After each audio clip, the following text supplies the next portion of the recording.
So the second half of this is just going to be filling in character sheets, and Penny's got enough experience with that. She can probably just be the one helping. So during that time, you could probably try to figure out the camera, just so we can jump into this a little bit faster, because we respect people's times, the people who work and the people who don't, and just like their time.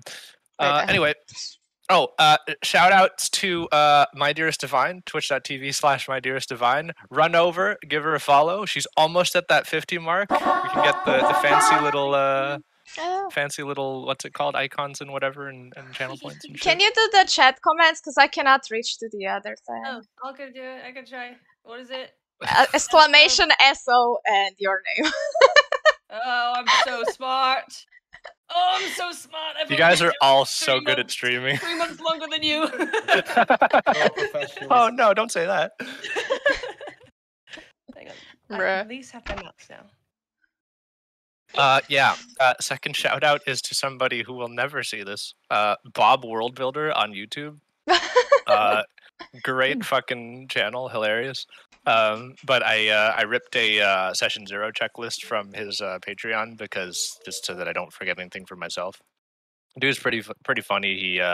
He does like weird IRL D&D stuff. Like one of his videos was, I lived on how much the PHB said that people need to live on for food for a week, and saw if it worked. It kind of did, not really. Anyway. Yeah, so session 0, what the hell session 0? Well, Penny knows what session 0 is. But it's just to make sure that we're all on the same page. For the folks at home. I'm at home. Yeah, session 0 is just to make sure that everybody's at the same page, to make sure, like, D&D is a group game where people get together and try to have as much fun as possible, and communication is key for that. So just making sure that we know what our goals are, how we have the most fun together, whether or not we have any chemistry at all, because we probably won't, because we're all assholes. I'm sorry, I'll speak for myself. I'm an asshole. Me too. Me too. Okay, all right. Well, at least 4 of us. I'm the exception. Penny is the golden child of the group. Okay. I've done nothing wrong ever in my life. Exactly. So on that note, talking about personalities, first thing that you always want to sort of figure out is what, like, actually, this guy says to do sort of like a team building icebreaker exercise, except not the weird kind, but like the fun little get to know each other a little bit better, but in the context of RPGs. So going around in or I guess from left to right, I don't know if you guys are in the same order as me, but I'll go first. We'll answer the following question. What is one thing you love about RPGs? It could be a favorite video game. It could be a favorite moment from a campaign that you've been in before. The type of aspect of the game that you enjoy. So like it could be strategy or storytelling or the social interaction. Yeah. So for me, it's very much character development. It never used to be, but ever since I started DMing like 6-ish years ago. Oh God, 7 years ago. Okay, I'm old. Just watching characters grow and interact and change and develop. Just sort of like the standard act structure, I guess, is the most interesting thing for me. What about you, Evelyn? Well, for me, it's actually, okay, it's gonna sound very basic, but like my first good experience with RPGs in general was just when I was playing Witcher 3. Probably everyone played it by now. And it was the first game where I was playing the game and I was actually getting attached to things that were happening and characters, and my favorite thing about it was basically just the world, going around and seeing all the monsters and like the different places. So for me, the biggest part of anything fictional is world building, I guess. Gotcha. Exploration and discovery and immersion. Thanks. Nice. Penny, what about you? For me, it would be, especially in games, how the little choices can completely change the game around you. Just one tiny decision in a conversation can change the ending of the game entirely. I like that. Or even the direction your character goes into. Also, just interacting with the NPCs and building attachments to them. It's really nice. Not the PCs, only the NPCs. I mean, most RPGs are single player. The ones I've played. That's fair. That's fair. What about you, dearest? My favorite moment of any story is when I turn off the game and I can't get my head out of the world and I can't go to sleep without thinking about this interactions and building on a story, and I can't like put down like the kind of, even if it's just like the structure of the narrative, like, or like how or the voice, I don't know, it the the bits I can't put down and the stories that stick with me is when it just feels as like I'm addicted to it. Yeah, the narrative is so good, it's like a drug, and then you lose all productivity in your life. Solid, solid. Yep. Okay. Gotcha. I'm in this person's head now, and I can't leave. Absolutely. Elias? I guess for me, it's also mostly the narrative in RPGs, just the story-driven kind of games is what I always enjoyed most in the single-player kind of vibe. Obviously, I've played a lot of RuneScape in the past, and just a lot of RPGs in general. But technically, that the first ever RPG that I ever played was RuneScape. But Fair. So the way leveling short up version. is probably like mechanical development of the characters is. Yeah, but I guess mostly when it comes to real RPG, I think it's just mostly the narrative, the storyline that gets me going, I guess. Fair enough. You probably have the least amount of experience in D&D of all of us, I think, right? You played like 2 games or 1 Played game? 2 even? games and I've played 0 games. Oh, fair. But you've watched a ton of but a Critical Role. winner. Yeah, yeah. Oh. All right. Well, I don't mean to put you on the spot, but what, like, if you can think of like the last, like, what is what your favorite moment of a game that you played in D&D? Okay. Yeah, if you can remember. If not, it's fine. I can definitely remember. There was a time, I think that was actually in the final session, I guess, of the campaign that I did the first time. I think that, I don't remember what it was called, actually. But we were in some kind of dungeon. And basically, we were just going along trying to do the normal casual route, nothing special. And then I did a big dum-dum because I wanted to be interesting, which pretty much ended up unleashing like a massive terror upon our whole party. 10 minutes later, everyone was dead except me, and it basically ended up me running around the fucking room with that monster trailing behind me for about another 5 minutes, and that's when we called it. So Players basically, hate we all him. died. Fades to black. But DMs exactly. love him. No, we love I mean, the thing him is, everyone was heavily. dead, so at first everyone was pissed, but then everyone found it hilarious because it was literally just me running around with that thing behind me. Yeah, exactly. Yeah, definitely keep on awakening ancient horrors, players. Be the boon to the DM. Cool. Well, in the same vein, what is it? What aspect are you the most excited about playing in this following game? So generally, you have like the tri or a quadremony of like combat, exploration, role play, and then like puzzles. But there's not going to be that many puzzles in this game because anyway. So for me, obviously, it's the role play, or just like I guess like watching you guys do stuff. Oh yeah. Evelyn? Um, honestly, I'm a little bit awkward when it comes to games like this, but I always like the sort of things that I can use as a sort of escapism. I like role playing, and I always love imagining characters and whatever. And having to do it with like people at the same time feels a bit like anxiety driven for me because I'm not experienced to playing D&D much. But I really like it, and I want to get used to being comfortable to have my characters and like do funny, fantastical shit with people. Yeah, don't worry about the nerves. Harness it. Use it. It is your power. Use your fear. Give in to your. Okay, anyway, that's copyright. We can't do that. Oh fuck. Benny, I know the answer, but What was that? of the like trifecta or quadrimony of whatever of like the aspects, the pillars of TTRPGs, which one is your favorite out of, or like, what are you most excited about out of combat, exploration, puzzles, or roleplay? Oh, honestly, the ideal game is like just the perfect mix of the three. All right. Well, there's not going to be any puzzles, but the Okay. other three are there. Then roleplay for sure. I Combat know. is fun, but roleplay is the base of the game for me. Absolutely. Yeah. Dearest. Oh, role play, absolutely. All Easy. right. Three out of four. Elias. It's a fucking difficult question, man. Yeah, No, I think I would go for the mix. Yeah. for sure.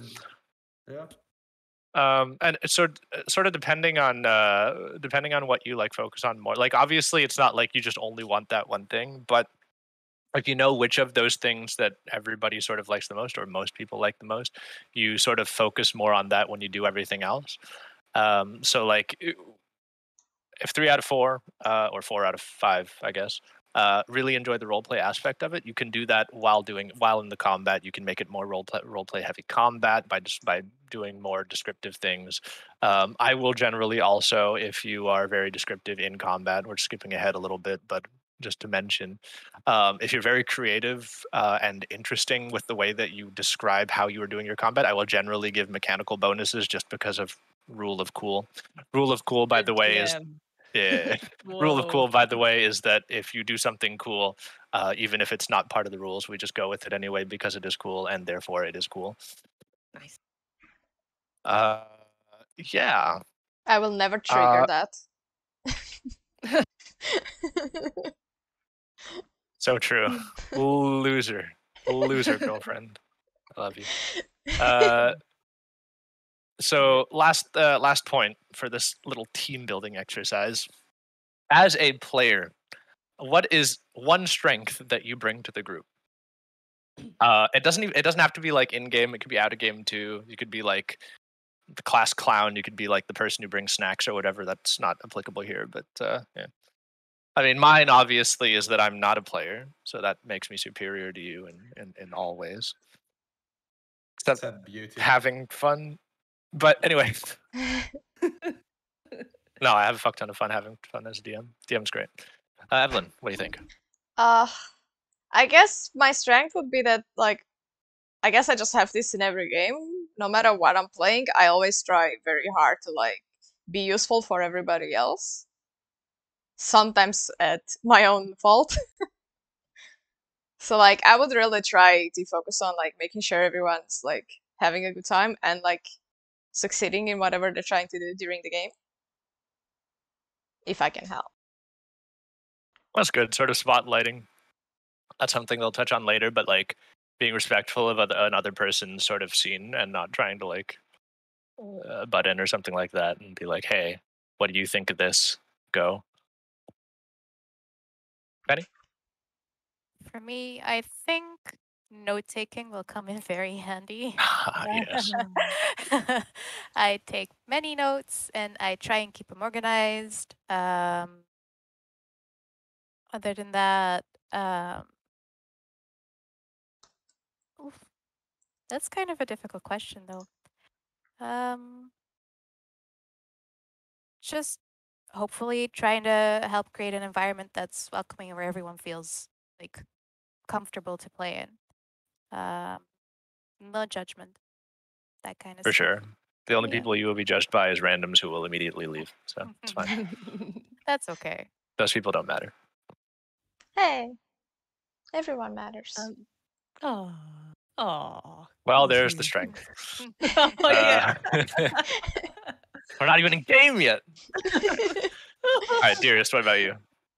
I think it'll be interesting to see to find out what my strengths will be because I haven't played a game like this before, but I think I will try and be always looking for things in other people's characters. I will try and if your character says something or does something and I can see like a bit of anything I can do to like kind of I'll try and talk to you and try and bring more of that character out, pulling on whatever like threads I can.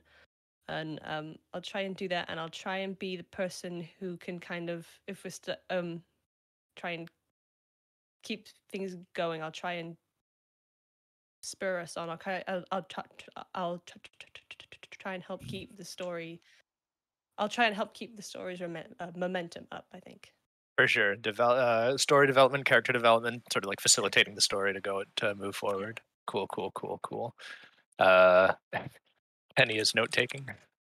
The efficient Elias. one. I think I'll be the opposite of Penny. I'll bring some chaos or something. Not note taking. Not note taking, definitely. I'm not the most structured person in the world. We know. We'll definitely never say that is my strength. So yeah, I just like to take things as they come with chaos. Well, maybe, but I also feel like I've only played in one game with you, but I feel like you also facilitated teamwork quite a great deal. True. That's true. Yeah. Because the game that we played with, it was just you and a bunch of your friends, and I had no idea who anybody was, and so there was. Well, I remember. You say that. I didn't know most of them either. Oh, is that true? Well, I just Yeah. remember there was a point where they were playing a mini game in a bar, and they literally spent like half an hour on it, and they wanted to keep playing, and everybody else was like, "We just want to play D&D. What are we doing playing this mini game?" And you helped us for that along.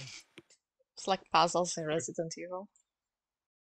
All right. So now that we've gotten to know each other's sort of roleplay chops or lack thereof, or just general interests and potential strengths, we'll move on to more practical stuff. So the next section of session 0 is all about scheduling. So we've already figured out we're going to be doing this weekly every Thursday. Yeah. Is that doable for everyone? Will there be times where we need to? Thursdays, this time slot's definitely okay for the next foreseeable future. Because the question as well I is have like a problem. What's that? Yeah, as you know, I'm very good at planning. In 2 weeks, I will be on holiday, so there's definitely 1 week that I'll have to, or that I can't play. Okay. Then technically next week on Thursday, I'm already leaving, but I could possibly still play on Thursday evening, and then I'll leave in the night. So next week shouldn't be a problem, but the week after I can't make. What time do you like? Is it possible that would cut the game short, or No, there's no way it cuts it short.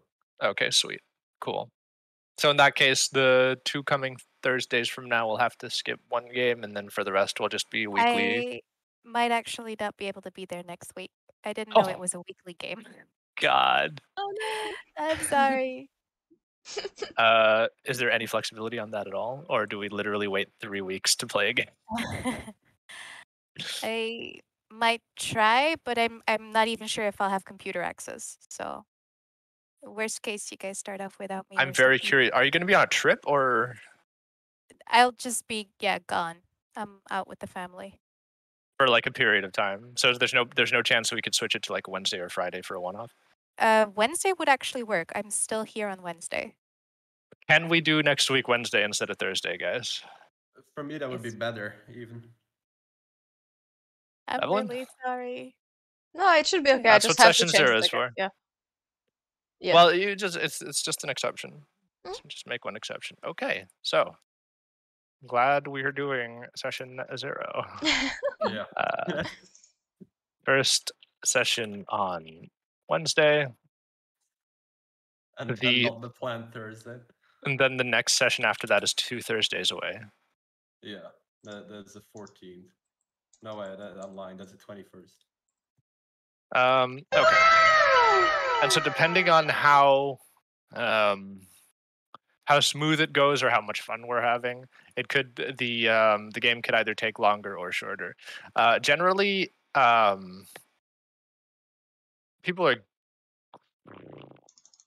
the adventure can take anywhere from like 5 all the way up to like 10 sessions. So that's 5 to 10 weeks of being able to make it on the Thursday. So is that a commitment we can make? Yes, I can. Yes. Let me I actually wasn't check my paying schedule, attention. but it should be okay. So the duration of the game is going to be over multiple weeks, right? Because we're playing next week Wednesday, and then the week after that we're not. But then after that, it's going to be a weekly Thursday thing, Okay. right? So you're not going to be here in a part of August, but you can still play during that August, right? Me? Yes, Yes. right. I'll tell my mom I have to play D&D and to not bother me. I'm sure that'll work out immensely.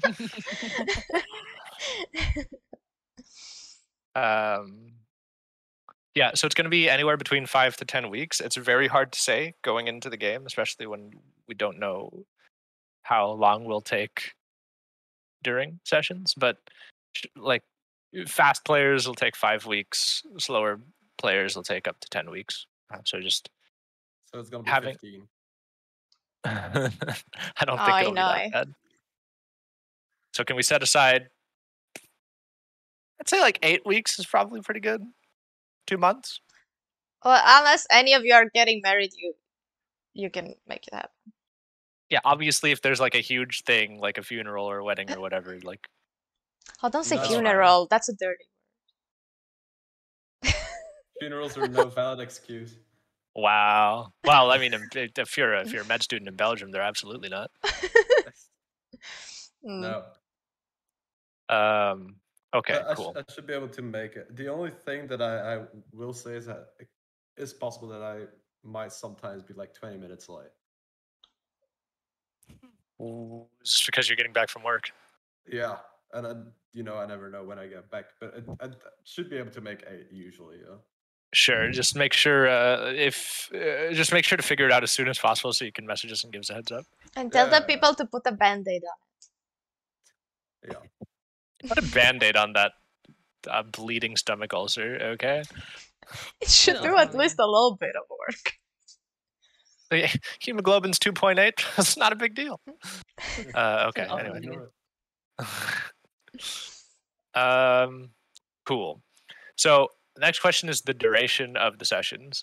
I personally obviously like longer sessions, but sometimes that can be a strain on concentration. Sessions can last anywhere from like 3 to 6 hours. My go-to is 4.5 to 5. If we're doing weekly, we can get away with 4. I think ideally for me personally, and you guys, I'll just bounce it back to you guys. For me personally, I'd probably prefer a 5-hour with like a half an hour break at the middle. I don't know how you guys feel about any of that. Oh, we're supposed to answer. But, well, I mean, I don't know. I'm not dictator, Elias. Yeah. Oh, really? I think a break would be good if it's over 4 hours. Like that, people can grab something to eat as well. Yeah. If it's 4 hours, we're going over midnight our time, right? My time. Yeah. I do have work the next day in the morning. I would prefer if we don't go super late. Okay. When did I forget? What's the time slot for you? was it 8 to 12? Yeah. Yeah. Okay. 8 to 12 is 8, 9, 10, 11, 12. That's 4 hours. That should be okay. 11, 12. We can do 4. 4 with break or 4 without break? Like 5-minute break for drinks? Short break would work if it's 4. Otherwise, it feels a bit weird. What? I think a short break in a 4-hour would work better. Or like even short break is in 5 breaks. minutes, or short break is in half an hour? 5. Short break is in 5 minutes, yeah. Okay, gotcha. It's good.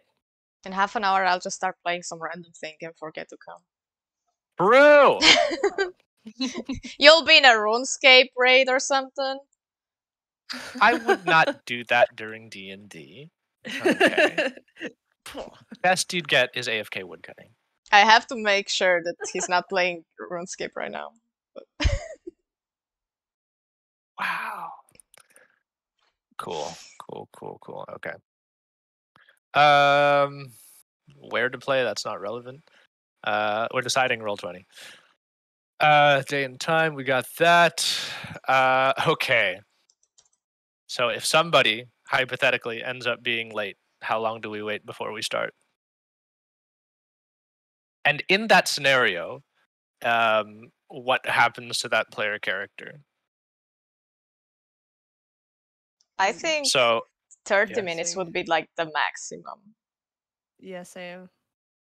Yeah, usually get away with just hanging out. I mean, generally speaking, I'll go on forever to just hang out and catch up with friends anyway before we start the game. So half an hour's not horrible. So, but then in that situation, say, you know, somebody's having a stroke in the ICU and Elias can't make it for another hour. That's a real story. Anyway, so what was going to happen to his character? Is it going to be played by me? It's going to be played by another character? It's just going to be in the party, but not like just turned off like a robot, or just they had to leave for a little bit? What are we going to do with that? Can he be We can sick play it and by we ear. just carry him? Like he has a cold. For an hour, and then suddenly he doesn't anymore. Yeah, for sure. No, It's cured. magic. Oh, restoration. Oh, Oh wait, we can use magic on this.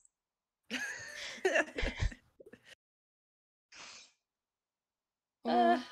I'd okay. say We'll half take hour max. inactive. Sounds like. Yeah. Yeah, we okay. could just pretend he doesn't exist. Takes a nap. Sure. Takes a nap, yeah. It takes a That little sounds nap. like it. Could it be that All they right. make up a story about why they were gone and then appear back to us and give us like a Oh, short I had a one. really bad initiative roll. So that Roll is an minus option. 2. I think that would be cute because then they can also have something to say when they're back, not just be like out of nothing. Absolutely true until you think about the practicality. So, for example, if you like immediately get into a combat and he wasn't there, and suddenly he is there now because he got into the game. Maybe he was paralyzed. I just really didn't want to help you guys for half an hour. Oh, you want to use dead? That sucks. I am Oh. so sorry. Darn it. Oh heck. Well, we'll play it by ear. Well, this is obviously like an ongoing thing. We can amend also decisions switch it later. up. No one is ever late. Very true. So We true. can see which ones work if it comes to it. We can like try different ones out. Yes, absolutely. Okay. The next section is about table expectations. So this is arguably the most important bit of like what we expect of the game, and not just like in game, but practicality too. So, first simple question is food acceptable during gameplay? Are you allowed to snack? What if it's just a very Quite- quick Oreo? Quiet food. Yeah, I would be or okay if- with it as long as it's muted. I was about to say, if you mute yourself, then sure. Yeah. But don't eat so everyone can hear, because that's just ass. Num, num, num. If it's num num num, I can fucking accept that, but the swallowing sounds and shit, nah. Sure. Well, ASMR. The cheap bag sound. Yeah. Crinkle, crinkle, crinkle. Anyway, Covers the whole camera. Oh. additionally, though, I'm probably going to be doing the majority of the talking percentage-wise of the time that we're playing. But when somebody else, so when I'm doing that, I'm obviously not going to be eating at the same time, and I think we should probably just have that same expectation, like priority to game over snack. Mhm. And if you are eating and then suddenly you're called on, it's an uh-oh moment, but just chew very hard. Second question is alcohol allowed during gameplay? As long as you don't get wasted. A little bit, like 2 glasses at max. I don't drink at all. So there you go. Well, 2 glasses of water. Are you do you give permission to drink alcohol to the other players? No. Water. Well, water doesn't taste like anything. Vinegar only. Yeah, I'm gonna say it's allowed in the last half an hour of the game. Oh, when The you last half party. an hour. But that's when you go to sleep. It's gonna be 3 p.m. when we finish. Oh, well. They go to sleep. Hey. We can wait. Alright. I mean, we don't need to drink while we're playing.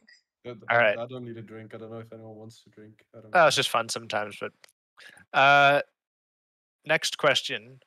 Are smartphones acceptable during gameplay? No. Okay. Well, mine is my camera, so I won't be using that at all. Well, sometimes it's useful because you can Yeah. look stuff up, like, you know. Yeah. But Oh. generally speaking, Looking stuff up only, and yeah, just try to be notifications off. respectful. Like at school, like smart. only if you need it. Is that what they did in your school? It's not what they did in my. In my school, I was playing Flappy Dragon during class, but some Flappy teacher Dragon? said, yeah. The Romanian alternative to Flappy Bird. No, it's out there. It's not a Romanian The made. Romanian? What do you mean, the nerd version? Oh, You I can forgot. collect so many dragons and Okay. eggs. So smartphone only if you're looking stuff up. Please be respectful to the game and the people with us and each other's time. How much time should be allotted to reviewing a ruling? How hard do we want a rules lawyer? So like I make a call and like 2 minutes later, you're like, wait a minute. Are we allowed to retcon that? Is 3 minutes enough? Is 5 minutes enough? I don't think it needs to be too long. But I can't really estimate how much time. I feel like that is dependent on what happened. True. Like how big with it, how it's not so much a time gap, it's the consequences of that thing and how drastic were they. For sure. We'll say like a differential of like 10 HP. And I realize that means nothing to you because you don't know the HP pools. Quarter It your means hit a lot points. if I don't you're know. Level 1. Yeah. You're now dead. If you make a sad face while playing, then we can change it. What if your Mend a camera broken doesn't work? Then Penny, I'm sorry. So we'll say like the end of the next person's turn if it's in combat, and 2 minutes if not, just roughly speaking. But if it's like really important stuff, obviously we'll be able to retcon a lot more. But I guess that'll be up to my ruling. This is an interesting one. How much player knowledge overlaps with character knowledge? Obviously, to some degree, but I will also be there to guide you and tell you how much your character would and wouldn't know. If you ever aren't sure about that, just ask, and then I'll be able to tell you. It could be. Oh, sorry. No, go ahead. Would it be in a way that if say the character would know something about this, but I wouldn't know that she would know about this? Would it be like you asked me to roll a history check or something? Yes. Or religion If it's check? historical or religious, if it's divine or something like that. Oh, okay. That already confused the shit out of my brain. Because she's But- smarter than me, probably. Yeah, depending on your intelligence stat, it'll potentially your character will know more things than you would. Particularly in stuff like it could even just be like an investigation check for like, oh, these symbols, do they mean something? Can I read these, or do they have any symbolic meaning? These are obvious sort of like gameplay mechanics of like, okay, you roll an intelligence check of some sort and you gain information from that. But the other way around as well, though, if you as a player potentially know something and your character doesn't, are you allowed to use that anyway? I play it fast and loose. Sometimes it's okay. Sometimes it's the difference between a character dying and not. For example, some idiot rogue scouts like 3 rooms too far, and then the players are suddenly like, we should go look out for Weevil McSkeevil out of nowhere because they happen to know that he just got shot by like a firebolt or whatever. That's kind of okay, I guess. But yeah, we'll play the rest of that by ear as well. Obviously, these are things that are going to evolve and make more sense over the course of the game. Preferred depth of roleplay, I think that's already pretty clear. It's a lot. How many questions can we ask like before we make decisions? Like, is it like a point where you're like, stop fucking asking me things, or What Can do we you just mean? keep asking? Like, for Stop example, fucking asking the DM no, like, questions. for example, because I don't know how most of the stuff works, and I'm like I'm thinking to myself, oh, I want to do this, but before I do that, I ask you like 3 different questions to make sure it's okay for me to do it. In terms of like in game or out of game, like In-game. what spells can you do? Okay. Yeah, like I feel I- like I'll try to make it clear. Like if you're asking too many questions, and at that point, it's like, are the questions relevant, or are the questions like asking for permission more so? Oh, yeah. Generally speaking, if that happens and you're asking for too much information and you don't know if it's a good idea to do a thing or not, and I don't want to tell you, I'll always hit you with the Matt Mercer's TM. You can certainly try. yeah, Okay. you can make a check, I guess. Are you gonna wear a vest? No, Fine. You're gonna grow your hair. I can't. Yes, He I wants can't to. rock He a vest shouldn't. though. Oh, Oh, wow. Okay. Hair It shaming. gets in your eyes all the time. What about you? Does this get him? I barely have hair. Barely has hair. She has spoken. Look, like 3 strands of hair. That's it. Can't even make a braid. Look how much hair Dearest has. That's this hair. is the scarf. I'm pretty sure that's a scar. No, there's braids behind her. Oh my god. Okay. So I It's a understood. scar. Questions, but not useless.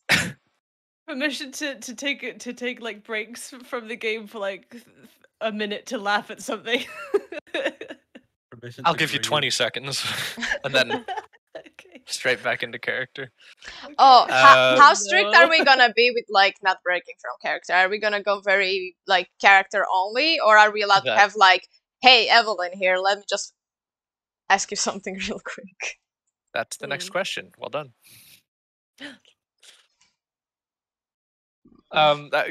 So for me, I like to go for a more dramatic tone with like comedy. Like there's never not comedy in D&D, but too much screwing around for me can take away from both aspects, the drama and the comedy.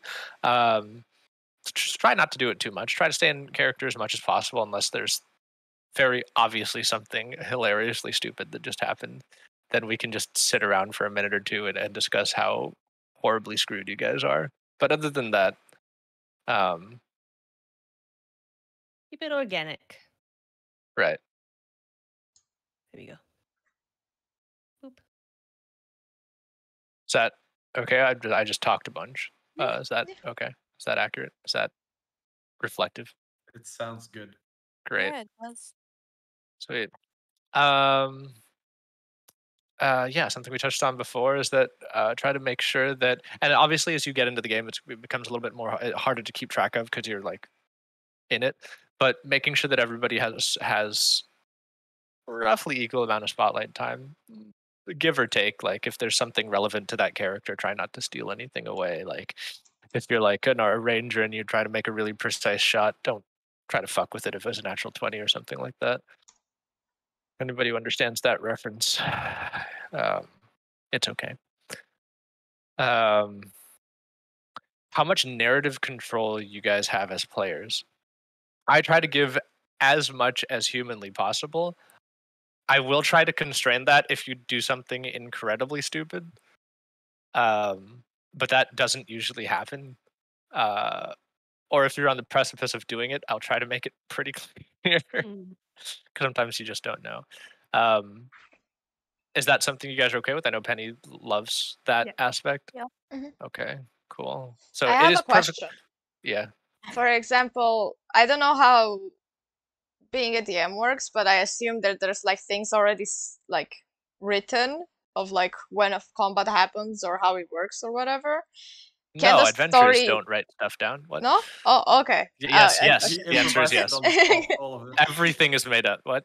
So, for example, if we do some wild stuff in the story, can it be that we altogether avoid a combat and it just doesn't happen, or is it gonna Yes. happen no matter what? Okay. No, it's you can avoid combat situations. You can avoid them entirely using stealth. You can just end up not being there. You can talk people into not fighting with you. It's Okay. yeah. But I'm more so talking about stuff like Like you can cause the next sort of like dark age of the region if you fuck up hard enough. Mhm. Is that okay? Yes. Okay, cool. Yeah. Thank you for the permission. So the next question is retconning. Obviously, if I say something and I know and I look back and I'm like, wait, that was completely misrepresented. I have to retcon that as soon as possible, and that could even be like 2 sessions after it happens. In that case, that's just super duper my bad. I hope you'll just accept that. On the other hand, though, if a player does something, that is obviously a different context, right? So, to what degree are we going to be allowing retconning? So, for example, if you walk into a bar or some shit and you shoot somebody who you thought was somebody based on a description, but actually it was somebody else, are we allowed to retcon that? I think it would be fun to let it happen, Yeah. but sometimes it can That mess sounds up kinda with us, funny. no? Sure, but if it's an honest mistake where the player literally thought it was that, but the DM very clearly wanted to describe it as being someone else. I still think it would be funny in this specific example. Could it Because, also If the like, just player, be so it what? But if the player didn't intend to have that outcome, if they knew the information, yeah, but if someone in real life would Yeah, say want to I think shoot that'd be someone good and if he they got it leave it confused, he also doesn't know consequences. yeah, the consequences of just being wrong. I don't know. we're Okay. taking responsibility for our actions? yeah. But as a player, that's my point, right? Yes. Taking responsibility as a decision a character makes 100% of the time, unless you're role playing a character that has trouble doing that. But if the player makes an inaccurate interpretation of what the DM is saying and causes that to bleed over into the character, we're keeping it. Yeah. All right. Yeah. 0 retconning at all. Yeah, Oh, we're just This sounds bad already. I'm When up he for repeats it, it but like that on stage. I've already made a mistake. you're gonna regret it. We will change this rule when you guys realize how horrible of an idea this is. do But people until get then, we're married keeping. in DBD? Do people get married in D&D? Can we marry an NPC? Yeah. Okay, thank you. Evelyn, is there romance? And you can't retcon that ever. Oh, Retcon marriage. So player versus How many player people can action. you marry? What, Say? whatever you Oh. want. Culture is relative. So player versus player action. I'm pretty hardline on this. Generally speaking, I'll say no, unless it's like a pickpocket check or something like that, or like perception versus stealth or something. But if it's Insight something like, checks and stuff. yeah, if it's like a persuasion check for like, hey, I want you to do this. I think this is a better plan. Like That that's doesn't never make going to be a persuasion versus insight check. That's literally just going to be like, does this player want to do that? Yes or no. Yeah. And if they decide against it, then there's like, you can't be like, no, DM, I want them to do this. I'm going to persuade them to make this happen. Yeah, unless it's like the character is like charmed. Can you persuade the character like out of the charm? Something like that? No. Oh. fuck. But yeah, so that's another aspect of that question, right? Is like, are you allowed to cast? Our front door is open. I'll be right back. What? We're gonna get invaded by people. Look at the wrong You could see Almost Leon an hour fit. and he's like, our front door is open. Let me Yeah. just go and close it after. That's my bad. Usually we are So- very secure and safe. Don't try to walk into our home. So true. There is a bodyguard out there. I have a dinosaur. Bill. Why didn't the dinosaur Oh, close great. the door? Like I don't have enough problems. He's an inanimate object. We have good building security. Okay, so the worst thing that happens is a neighbor says, "Bro, your door's open." Ew. But the follow up to that is, are you allowed to use spells on other people? Generally speaking, unless it's agreed upon by both players, don't do PvP. Okay. Don't attack each other. Oh, attacking. There's also protective spells, though, no? What spells? Protective spells. Yeah. Oh yeah. Like as in player versus player, not player helps player. What No, if it's you just could- what if it's just a playful thing? Like not to like mess up their game or like their combat, but just like to pull a quick prank and then laugh and then continue. Yeah, that's usually harmless fine. Harmless stuff then. Usually you'll be able to draw the line, but like no things that deal damage or whatever, something like that. No, nothing that like don't charm them unless it's relevant to the to the story, I guess. RPG pet peeves that have not yet been addressed. Huh? If something bothers you that we didn't talk about, that you don't want. Oh. Any? Do you have any? Not that I can think of right now. Not immediately, no. I know that I have them, Yeah. but I can't. Yeah. I guess metagaming, but like we covered that. Could we also just like if something just happens during the game, be like make a quick like, hey, can we not do that? Or do we leave it after the session? Yeah, so well that's sort of the next point is if there's something if there is subject matter that you're uncomfortable with, like Feet. like feet or things that are actually triggering, and you don't feel like it's perfectly possible to not feel comfortable saying that, like as it's happening, just DM me and then we'll immediately just like move on. If there's anything that like you want to give a heads up on, like Skyrim does it best. Like it's impossible to kill a child NPC. Hmm. Is there anything like that you guys are like, this is off limits for me? Like this is not interesting to me at all. So wait, we're not gonna kill Oh. children in the game at all? That's an example. Okay, I'm can we playing still them. do that? Sorry. No, like sometimes they're fucked up children in the game, and it's just a game. Can we do that? I don't know. Can we? Is everyone okay You with can doing certainly that? try. Are we playing an evil party? I don't know. We could be I don't see the point of killing children. no, but like for example, I can't think of anything else except Little Lamplight from Fallout. But like there was annoying children in the cave. So maybe sometimes you wanna like get quicker to the end, and you can get quicker there by getting rid of them. But I don't think you can do that in Fallout. I doubt we'll be needing to kill any children. Okay, then we don't kill children. Take murder children off limits. Okay. Yeah. I concur. Just purely because of that statement alone. I will also put forth any sexual content. Yeah, fair. For me. Okay, well, the fade to black rule. Yeah. Like kissing's okay, but anything more than that's like Yeah. Hmm. Cool. Also, we're on Twitch. I'm pretty sure. Yeah, we don't we'll wanna. just get you all banned. Yeah, we don't wanna go very nasty. Just Yeah. minimal amounts of nasty, like winking at an NPC and then marrying them. Yeah. Maybe Evelyn, they keep can it in your convert pants. you. Fetch quest, marriage. Ooh. Yeah. Okay. And so the next step, the next question being the consequences of breaking any of the rules. It's an awkward question, but it's like, what do we like? Sometimes, Sorry, I sometimes zoned out. the consequence of breaking a rule like that. What's the consequence? Sometimes, like being like, bruh, that's already good enough. But sometimes people need a timeout. Yeah. Mm.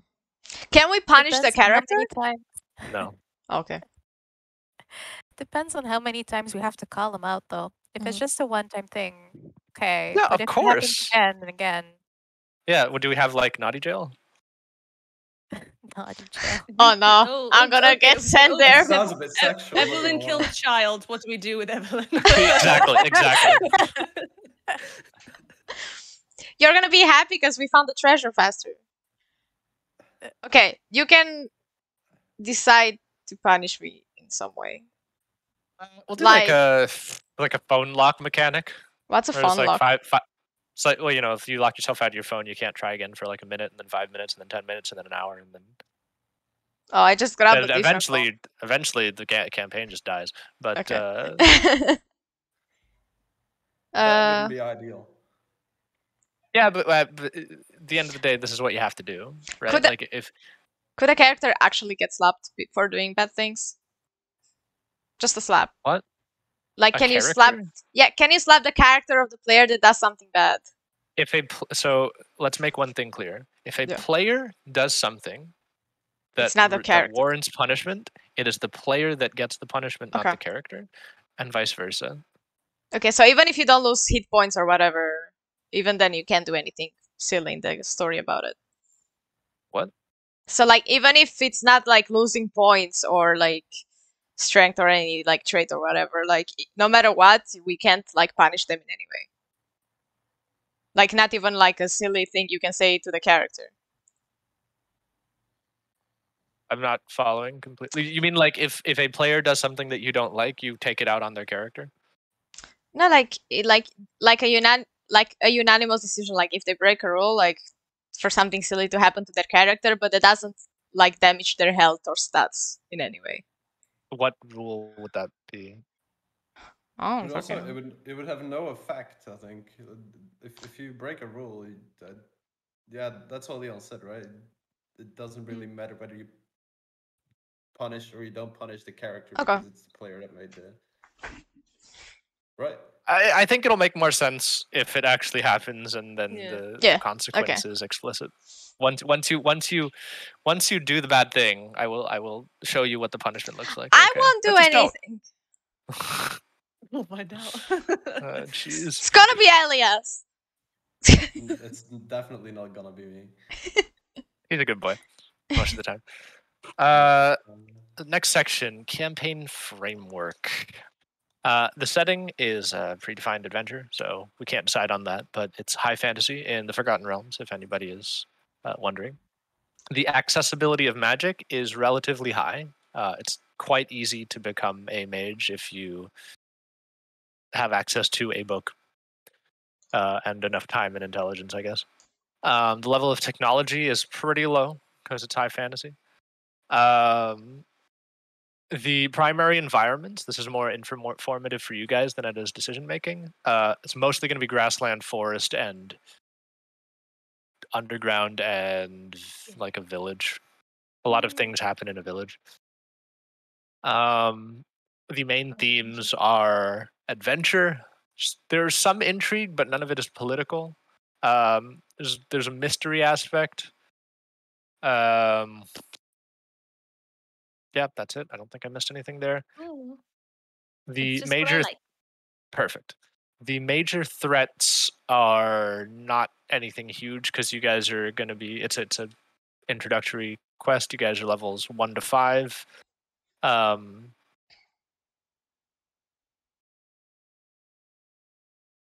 Yeah, it's nothing huge. It's not like elder gods or like elemental forces or anything like that. It's just mean man is mean, What is mean?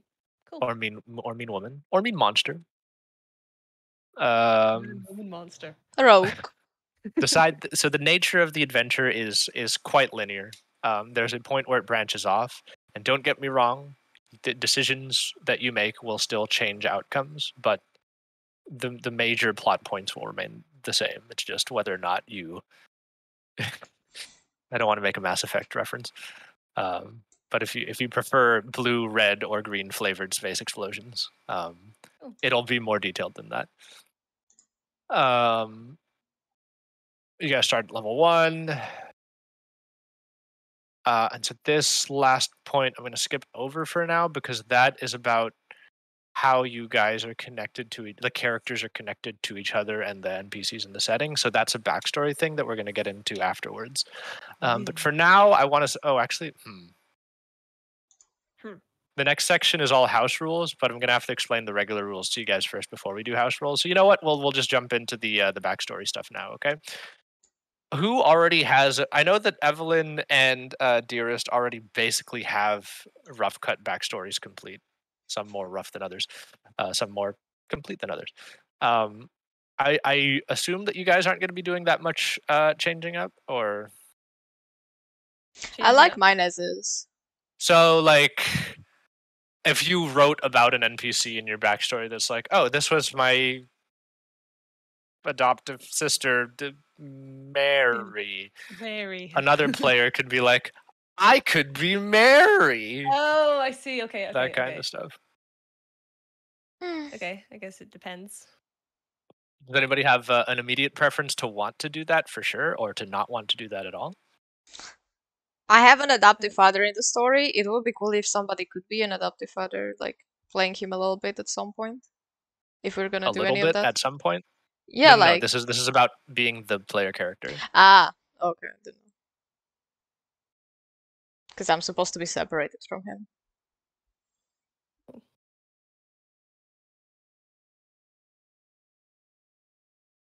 Seems like no preference one way or the other. No. It might feel weird sometimes because like you have an image of how they are supposed to be, and if somebody else plays them, they might play them differently than what you would imagine. Which is why sometimes people are going to have hard no preferences to it. We do know. Okay, you guys are all just random explorers that meet up in a tavern or some shit. Sure. Or at the very least, not interwoven with each other's. But sure. we all know Becky. Yeah, fuck that bitch. So after in the next few days, we'll probably I'll probably DM you guys once you've like finished your backstory. Well, the deadline was Monday, so potentially after Monday, I'll DM you guys talking about how to what degree the character is going to be integrated with the particular adventure. There are some NPCs that you guys might end up knowing. Maybe they're family, friends. Maybe they're like family. Maybe they're just a person who like screwed you over once or whatever. Yeah, so I'll slide into the DMs and be like, let's try to figure that stuff out. Sometimes people just want to be a far off adventurer who's complete stranger to the lands. That's fine too. But that's a discussion we'll go through individually. Cool. So with that, the last section is house rules stuff. But for the purposes of this, we're just gonna straight up turn this into Babby's first D&D video gaming. Yay! So Elias knows how to play, kind of. Penny definitely knows how to play. For everybody else, so 2.5 people, Wait, will who's sort the of half? Elias. Oh. He's half a person because he's like a zombie after work. No, it's because he's only played like 2 games. I am Babby. Yeah.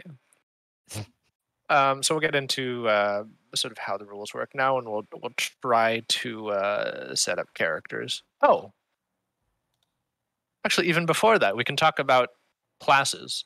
Don't have to talk about race or backstory at all, but sometimes it's nice to know who is what class, to not pick the same class, because sometimes you don't want that. Not that there's anything wrong with it, but sometimes you don't want 4 clerics. You want a balanced party. You definitely want 4 clerics, they're OP.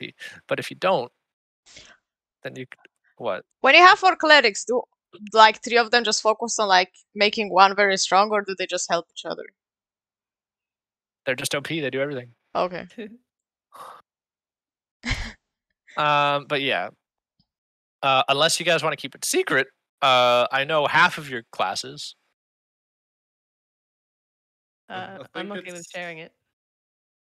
I'm sharing mine. It's maybe more interesting to share, so we actually have some mix up and we don't play the same class or like play 2 classes only. Yeah. Have at it. I am a fighter. What does that do again? What do you mean? It's in the name. Wow. I'm opening the handbook. That's it. Same. Handbook. I read.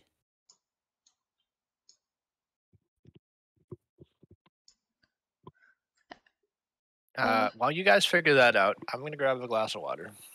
Sippy sip. Fucking water. Who drinks that shit? I'm literally forced to drink water. There's nothing else to drink. Except Leon's Coke, and I don't drink Coke. Yeah. I will be playing a fighter. So Yeah, I'll be I'm trying to still wax. reading a bit. Okay. Oh, it's fine. I'm just gonna go. I wanted to go druid, but Leon said it's kind of hard and it has too many spells, so I just went for monk. Is it? You went for You what? went for what? Monk. Is that how you pronounce it in English? Monk. Monk. Monk. Monk. Monk. That sounds fucking Monks weird. are overpowered as shit. Really? You'll be. I think you'll have fun with that. I still didn't read what monks do entirely. I just know that I'm monk, and then I'm going for what is it called? Way of the Four Elements. I think you. Okay. Oh, okay. So you might be unarmed. Maybe. I'm just kind of like a firebender or some shit. I don't know yet. I don't know You how are you melee use it. combat. Okay, I'm melee Melee combat. Lame. Monks are essentially dodge tanks. Ooh. Can I break a character in half? Probably not. Metaphorically speaking, or Their heart. oh. Mentally Good or red card. physically? Just ruin the guy's life. Destroyed.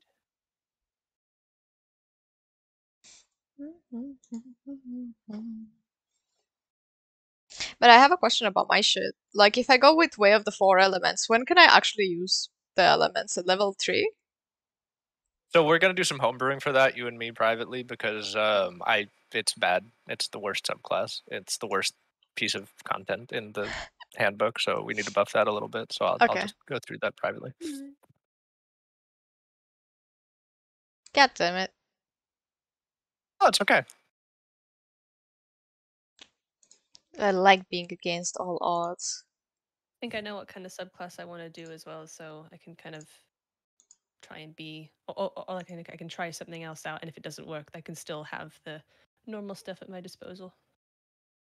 Yeah, you guys need to plan to level 4, level 5. The difference between 4 and 5 isn't huge, so you don't even need to worry about anything that comes after that. So if you're really excited about that level 20 aspect of the character, don't worry about it.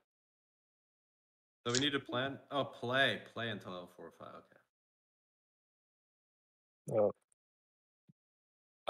I'll say for class that's obviously pretty rigid, but if you get into your specialization and you find out not a huge fan of it, I feel like by the second session of having tried that, or after the first session of having tried that specialization, it depending on the flavor, obviously, like for Way of the Four Elements, there's no way you can retcon that, but you know, for like wizard who chooses a different specialization, necromancy versus transmutation or whatever, we can retcon that. That's not a big deal.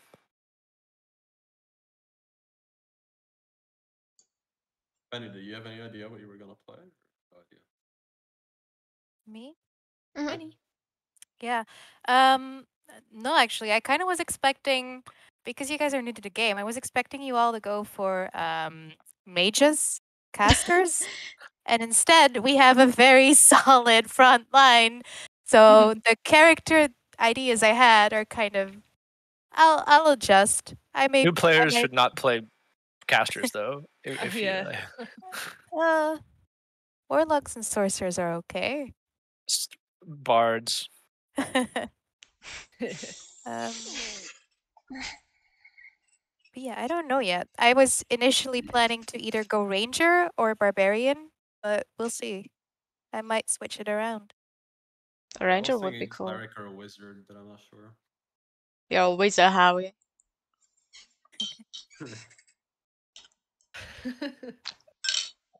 I can't be Okay. British, I'm so sorry. So for the purposes of this, I'm just wondering, we should break out into 2 different groups to go over the character sheet. I kind of wanted to appoint Penny as my deputy. Marshall. To just help with filling out character sheet stuff. Okay. If you're okay with that, since you haven't really decided on anything yet. Yeah, no, that's okay. So I'm just thinking what would be the most interesting for the stream. If you go into a private call and help Evelyn. Nobody here watch the stream, and then I'll help Dearest with the character sheet, and then Elias on Elias his own. can sort of sit there figuring out. I think it'll be the least. He can ponder. Think. Well, who's he going to sit with is the question. I guess sit with Evelyn, and then just try not to discuss any backstory points. Aren't the backstories I supposed to could be also secret use all the time time? to just- Well, I mean, as the story develops, you may let loose some information about it. Yeah, but at the start, try not to tell any other players about the backstory. Generally, not not any of your streamer friends either, or friends who are viewers either, just in case they spoil shit in chat. Okay. But I know we're gonna be pretty good about that. Okay, so I kinda already said that my character is if me and Anakin had a baby. I don't know what that is, so whatever. Children. The child killer came out. Yeah, true. Not just the men. Wow. The children, the women too. It's a Star Wars reference. I'm sorry. All the younglings. All right. Well, I'm gonna Oh, drag Dearest out of here. Where do I go? Will it probably won't take that long, right? It can take quite a while. Oh, But when I'm doing my so- character sheet, like everyone will see my character sheet thing. Is yeah. that okay? So that's why I'm Okay. saying other players don't watch stream. Okay. Before we do character sheet though, when are we rolling? So that's stats? actually what I was gonna say that I forgot. I think it's best if we just do standard array or point by. Why? You do what? Not a fan? Okay, we'll leave it up to a vote. So there's two different ways to do stats, okay? There's point by / standard array. That is the same thing. That's option number one. The second option is rolling. So obviously, standard array or point by is very standardized, and everybody ends up with the same resources that they spend. It's like playing in an RPG that you start for the Okay. first time. You So you have spend 30 points and you allocate them across different things. exactly. Okay. 2 is rolling. So a rolling would look like this. How tall are you and you roll whatever? No. It's for it's for stats. It's for like strength and stuff. Yeah. But yeah, so I think it you would roll look 5 like numbers or 6. yeah, it would look like this. You roll that. That's an average roll. You do that 6 times. Those are your 6 stat numbers, and you assign them to which one you want. Okay. What do we prefer? I think I heard a vote for roll from Penny. Yeah, but if there's like a minimum number we get to meet, like if we're fucked and we roll 8 Yeah. 3 times in a row, that kind of sucks. We'll play it by ear, but generally speaking, it averages out pretty well. I prefer rolling as well. I kind of like the idea. I'll go But with rolling too. Yeah. Rolling it is okay. RNG, like in real life. Decision. So we're democracy. I love democracy. So you roll 4 6-sided dice, 4d6, and you keep the highest 3. So the macro for that is /r space 4d6k3. If you want, you can roll it physically. That's fine too. Okay, I just did the same thing twice. Wait. Oh, I got 1. Okay, it's real. That was 1 6-sided die. Oh wait, what? So 4 6. 4D. Okay. 4.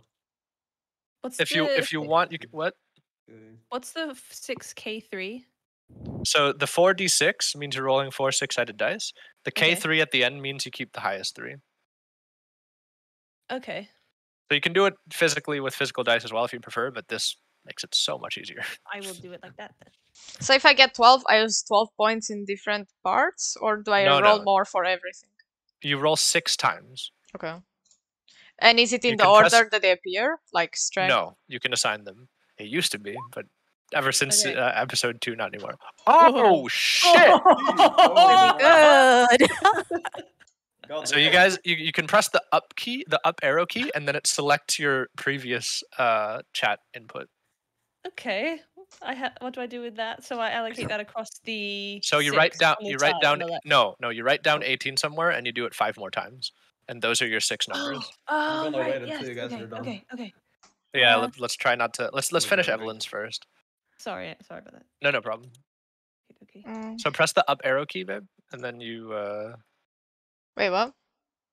So in the chat bar, if you have the chat bar selected, you can press the up arrow, and then it selects your previous chat input.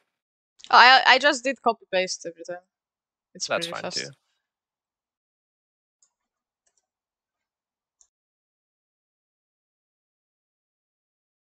Solid numbers.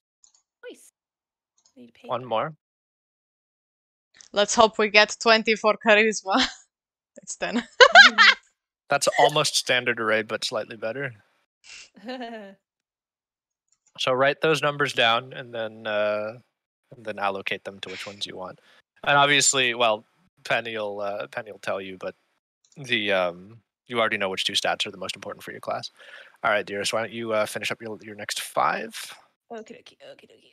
18s only. Wait, The OP character. Yeah. I have a question. There's a little square and like a big square. Like there's a little circle and a big square. Where do I write it in? Penny will tell you, but it's the small one. Don't worry about the character sheets right now.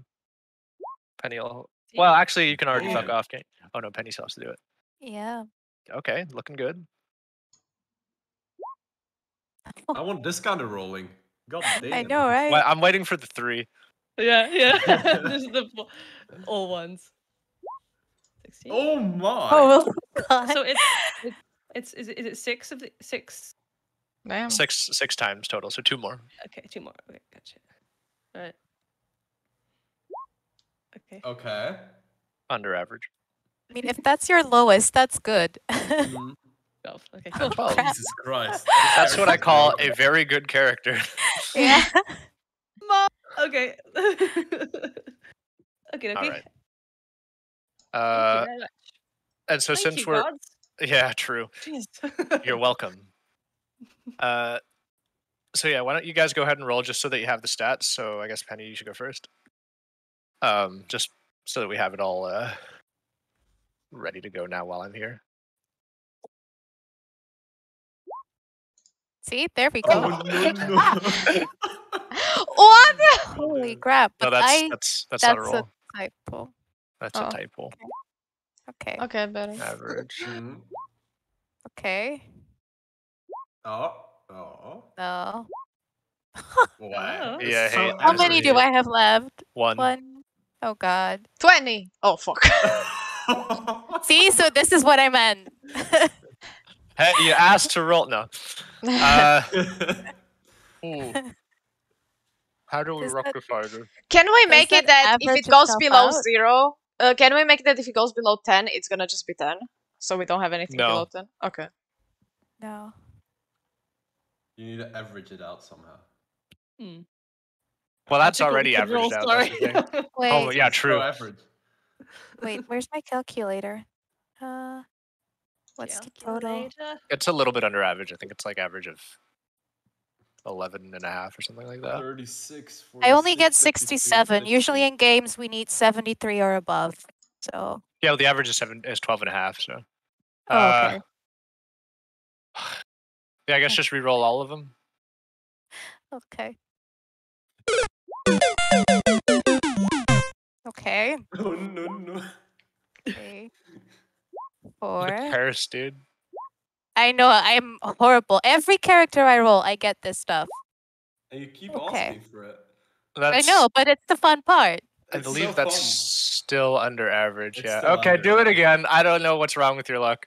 Sweet lord. Last Really? time It's though. okay? 40 Okay. Yeah, last re-roll. 1, 40. Oh! Oh, you're actually above there, right? 2. Oh! Okay. 3. 4. Okay. Oh my. And now a low one. No. Okay, that's Okay. insanely high. I'll keep that, but it took me 3 tries. That's. It's pretty good. Our characters are gonna be broken. Do you want me to lower some of them though? Don't worry, Because you'll need it. Okay. Well, we'll figure it out in post. Don't worry about it. Can I roll? But I'll dock you some points for. Things will happen. Yeah, go ahead, Elias. Nice. Nice. Nice. Nice. Nice. Nice. 2, 3, 4, 5, 6. All right. Sweet. I can live with those numbers.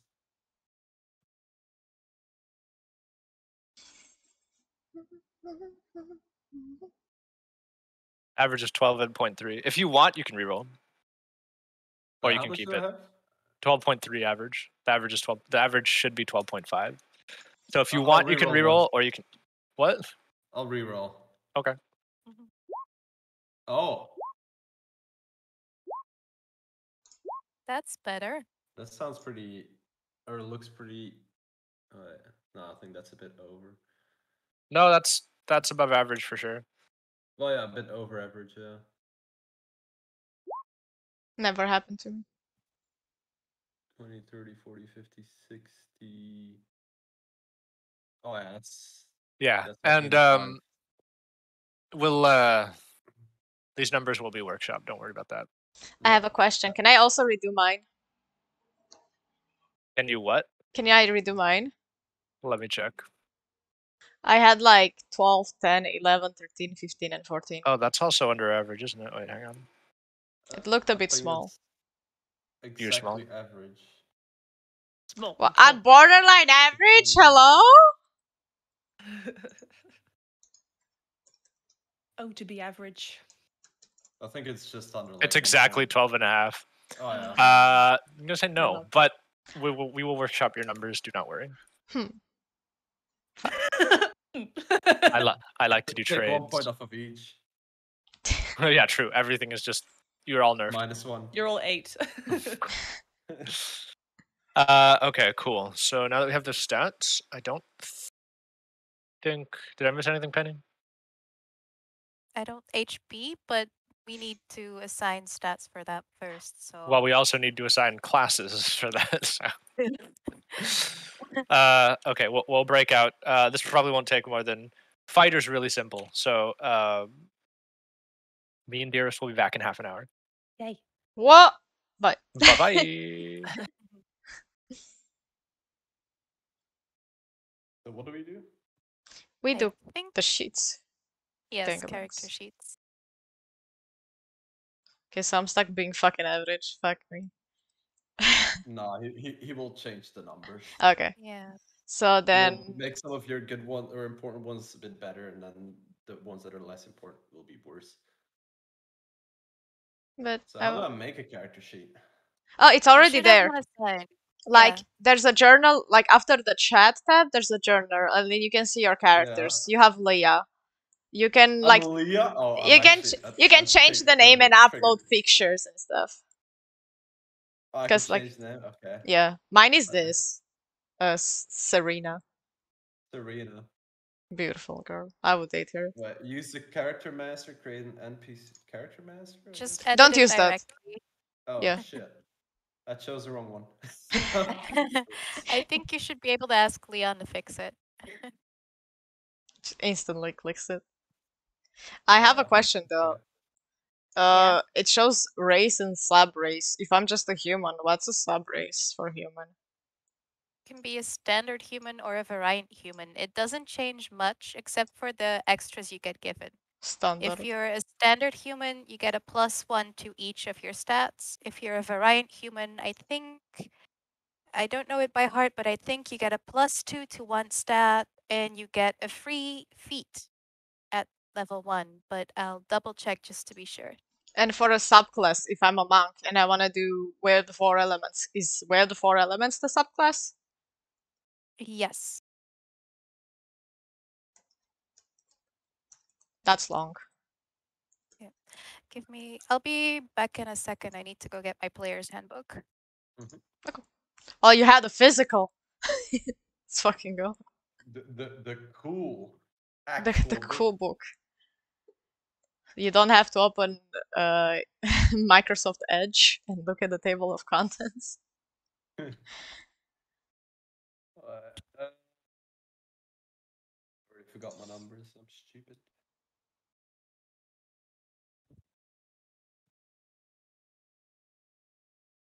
Wait, I'm back and I'm checking.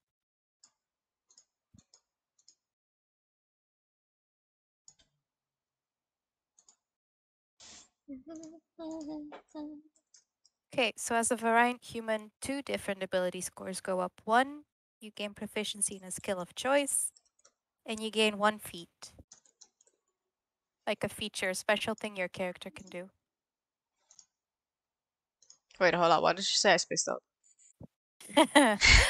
Uh, so as a regular human, you just get each ability score, so each one of your stats goes up by 1.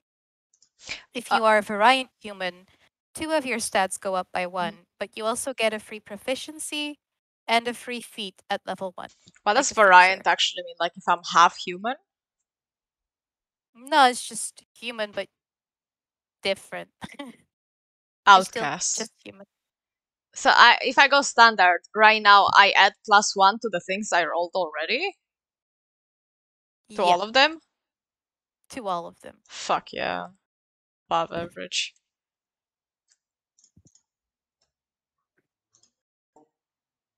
Some of these numbers bother me. I just want nice numbers. Round them up.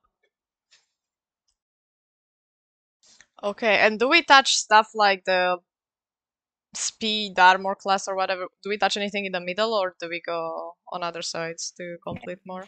If you are human, your speed is 30 feet.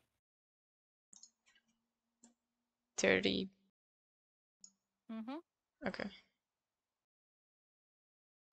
And for armor class, I have to pick armor that's specific to my monk. Yeah, you need to fill in your proficiencies first, and you have a few based on your class and a few based on your background. Mm-hmm. On your race as well, but you went for the full ability score. You're a monk, right? Yeah. Yeah.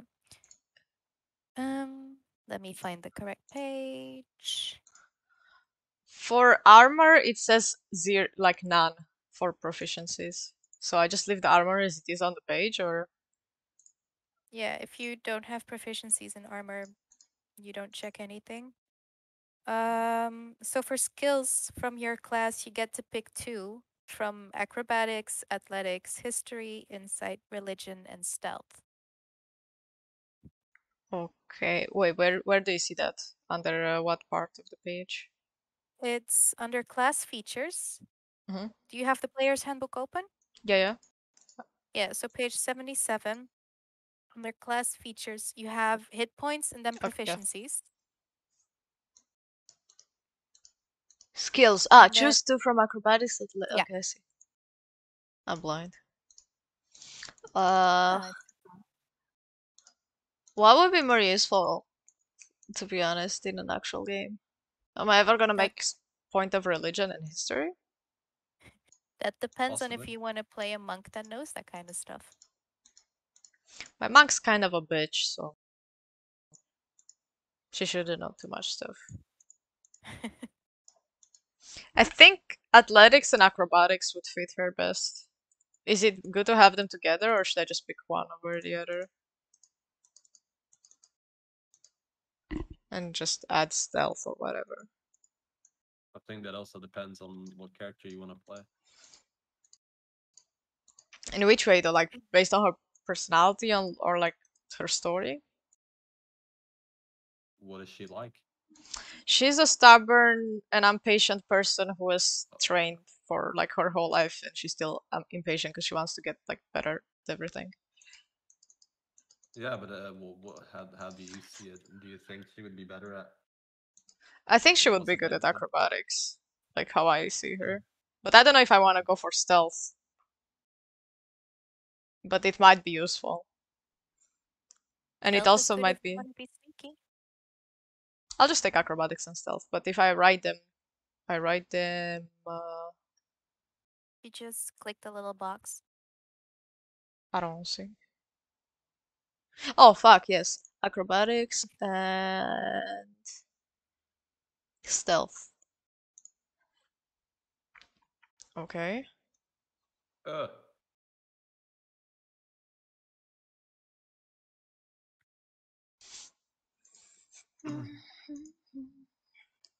Fuck it, I'm opening. I have so many tabs open. I just open everything. Saving throws, strength and dexterity, so I just click the tabs, I guess. You're playing a monk. Your wisdom is kind of important though. Oh, but doesn't. Oh, but I was looking at the book that it says strength dexterity. So is it just Oh. like default as it's selected? Oh, yeah. Your saving throws are. I'm talking about your stats in general. Do 'Cause I I saw get to pick you. more? Yes, but based on your background and only in skills, not in saving throws. Okay, how much can I pick right now, for example? Like, Right now, we're still on class, so you're stuck okay. at the 2. Okay. Um, so you have proficiency in simple weapons and short swords. Did you add that anywhere? Where do I add that? Let me open Do I your add it character in sheet. like as an item? Short swords? Oh no.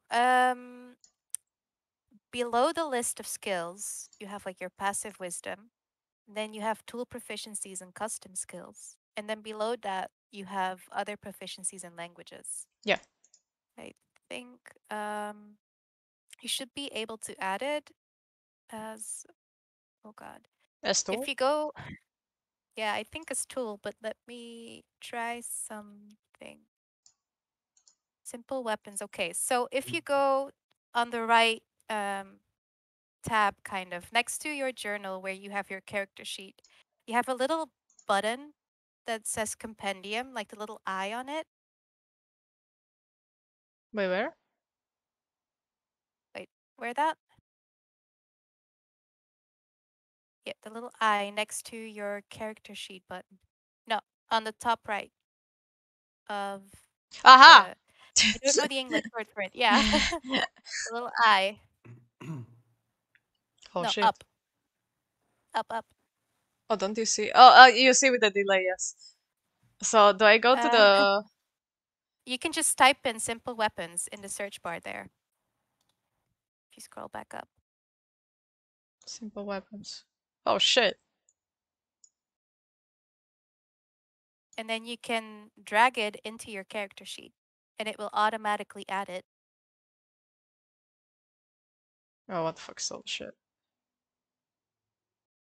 No, you can just close it. You can just click and drag. Nick. Wait. Die. And I would drag it here. Also, how do I close this thing? Okay. The little X. As per usual with Windows. No, because I opened the little thing here. You can, yeah, like that. So you can literally drag it from the right into your character sheet. I think I'm misunderstanding very badly. Just close it. Don't open it. Just drag it. Oh. But fuck, I put it down. Okay, up. Why? Bruh! It ended up in the other proficiencies. How do I That's get rid okay. of it? It's okay if it stays there. I might have misremembered.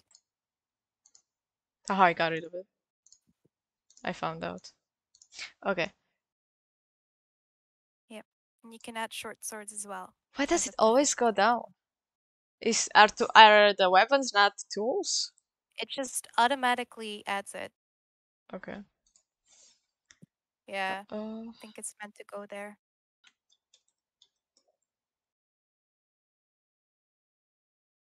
wait.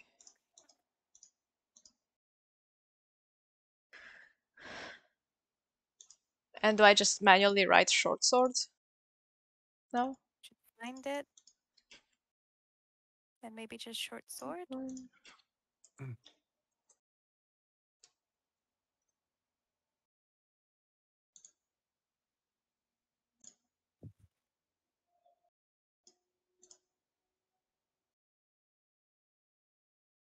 Okay.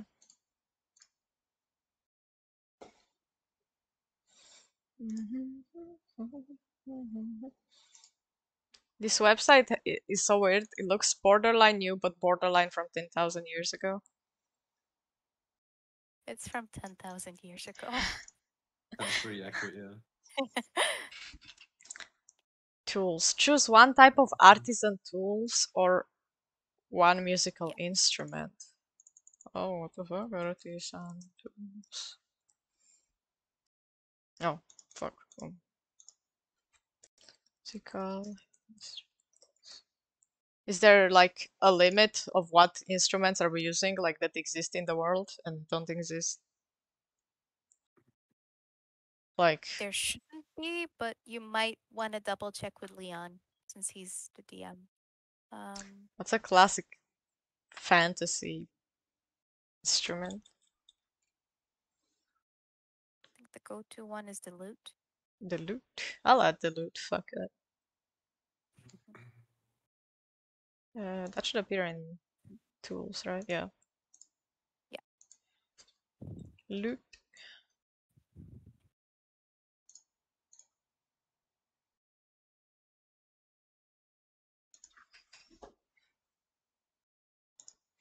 Oh, I start with a short sword or any simple weapon. Dungeoneer's back or an explorer's back and 10 darts. I'll just... Man, I wish I could copy paste this. The fucking document is so weird. Um...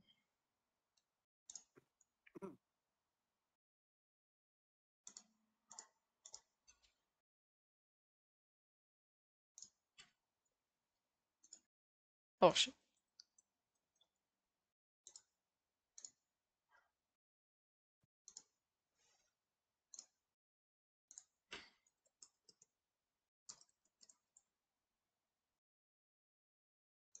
What even is the Dungeoneer's pack? What does it contain? Should be an explanation of it more further in the book. Um,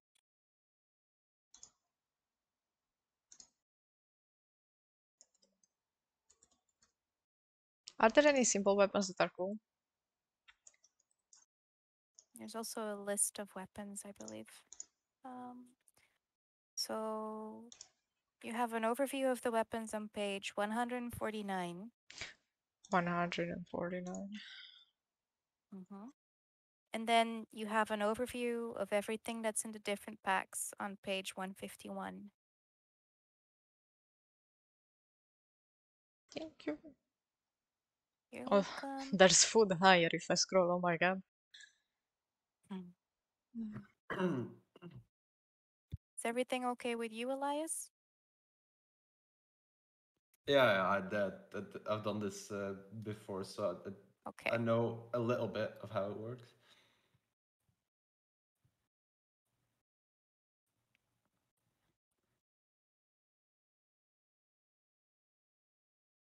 A little bit is key there, though. If you need any help, give a shout. Yeah, I'll just figure this out. I think the what I was wondering is the when you pick your class and your subclass, you get like bonus on certain stats. But you add that to the number under the box, right? Under the box? Under the box, that's probably not very clear. Yeah, Like if you have a bonus to stats, you add it to the number under the box. yeah, right, okay. Yeah.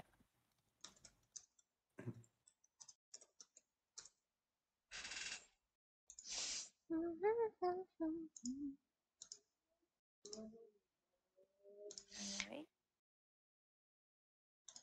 Wait, let me find the page again.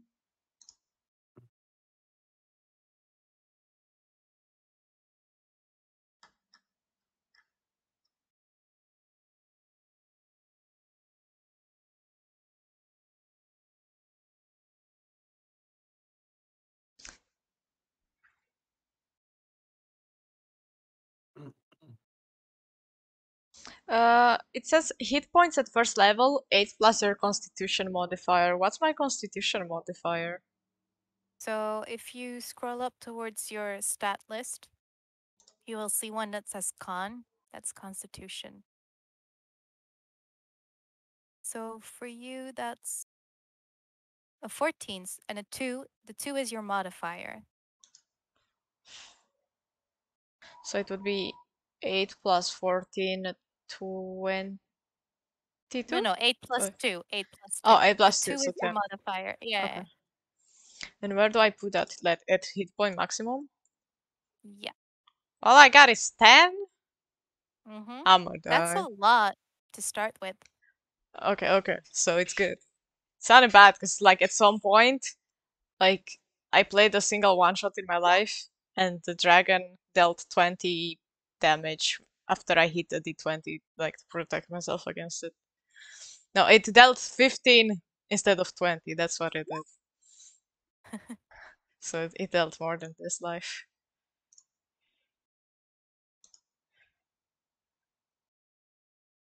Monk.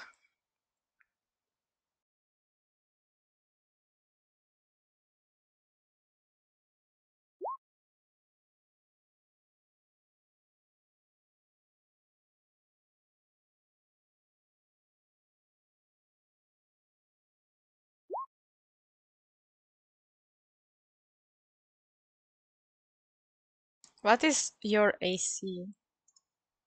So use Armor your armor class. class.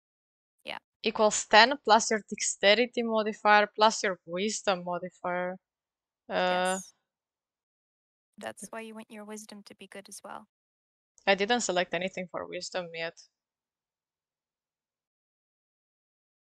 Fuck.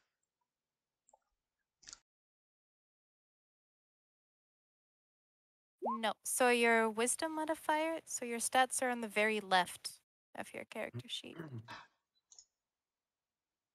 Oh, so wisdom 11. Oh, I Yeah, should but probably you make can it still bigger. change those around. Yeah.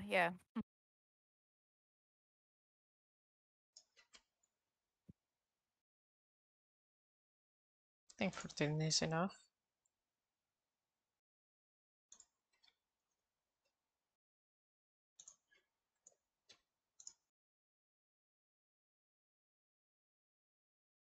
Then your hit point maximum changes.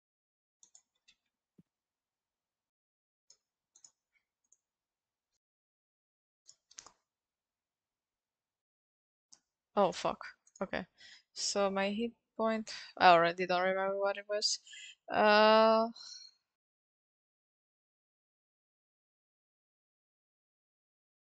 it's the same. 8 plus your constitution modifier. Plus 11. 2 plus 11 then? Where do you No, get oh, the... my bad. No. I was just Yeah. reading the 11 here, but it was not 11.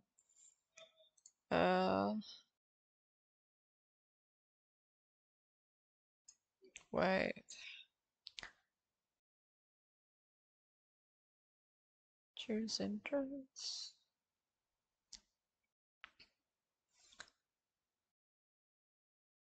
When am I gonna add like the next stuff? Or at what area should I be looking at right now?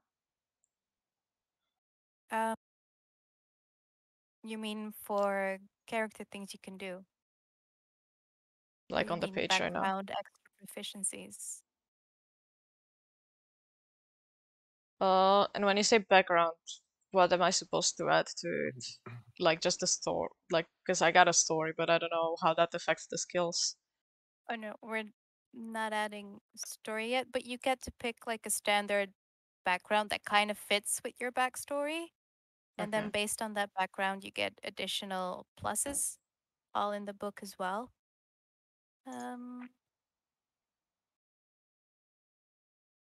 Backgrounds are...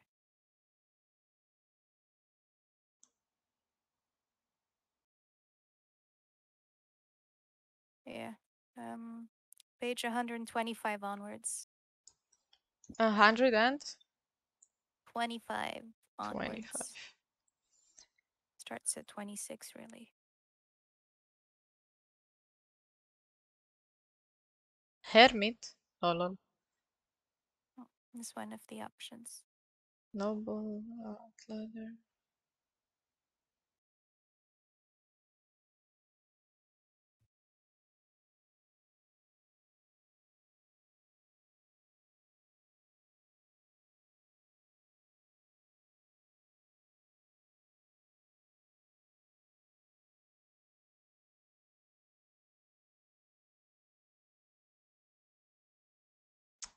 Uh, I'm a bit confused to what fits, like, with what I wrote. You can Oh, does always being raised in like a monastery count as like a hermit? Because it says either in a sheltered community, such as, oh yeah, monastery. Okay, yeah, guess I'm that a would fucking fit. hermit. So if I'm a hermit, I have to look at what hermits get, I guess. If you don't particularly like it, you can always bring it up with the DM and say, Mhm. "Hey, would this fit instead?" Some DMs allow it. Background is kind of loose and vague that way. So if hermit says medicine and religion, do I just select them here, like by default, or do I have to talk to you before I click it? No, you can add Okay. them, unless you don't want them, but you can I'll add them. have it. Herbalism kit.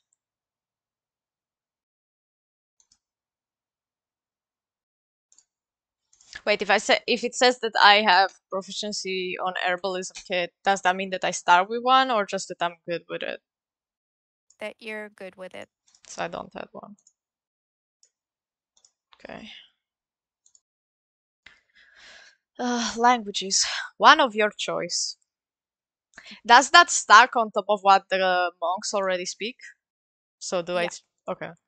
Let me see how the that's monks. that's an extra language. Uh,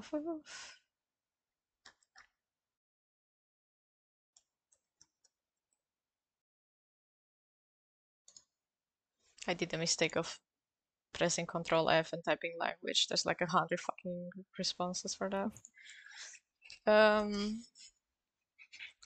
It's also on page 123 of the player's handbook. 23.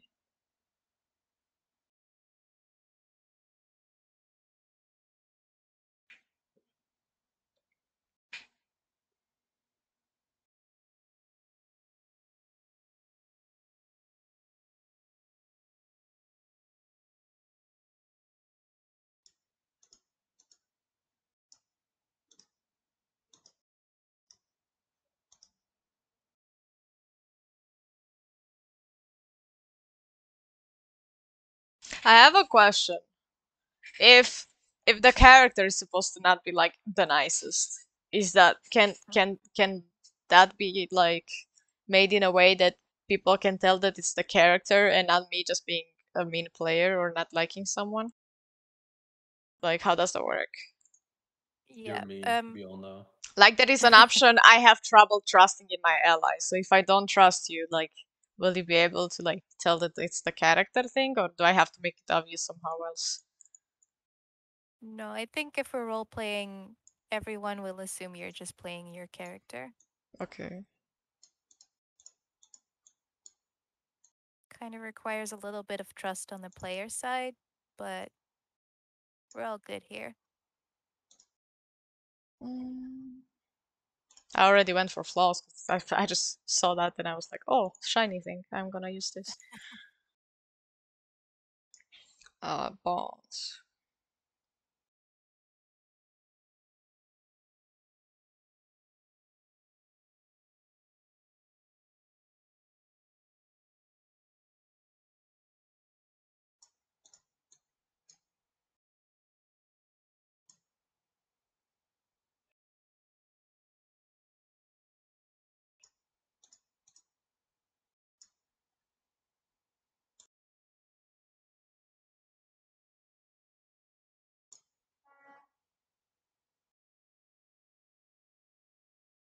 Oh no, am I gonna become evil if I pick this? I mean, it's kind of You good, pick but one. There's like under ideals, there's respect, fairness, freedom, and I wanted to pick might because it really fits what the character wants. But then it says evil in the parentheses. You can still play it as you want. Okay.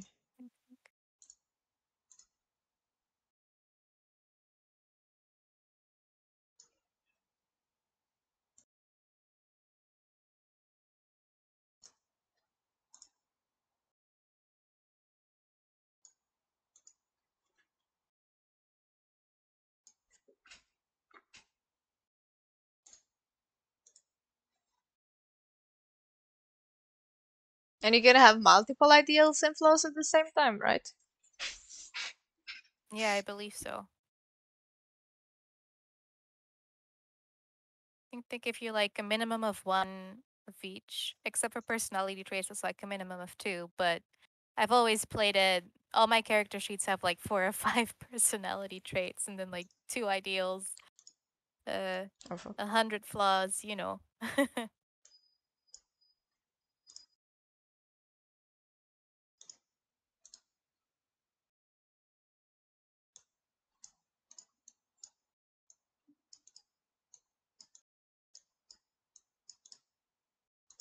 I'll just manually write this.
Wait, how do the things appear in chat?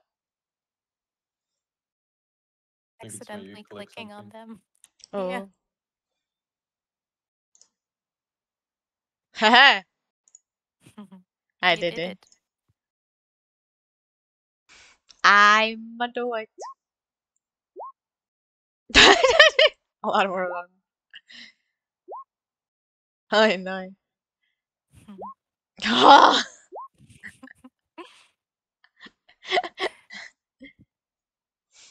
uh, I get so distracted because like when there's multiple things to fill out on the same page, my eyes fly from one corner to another. Just take your time.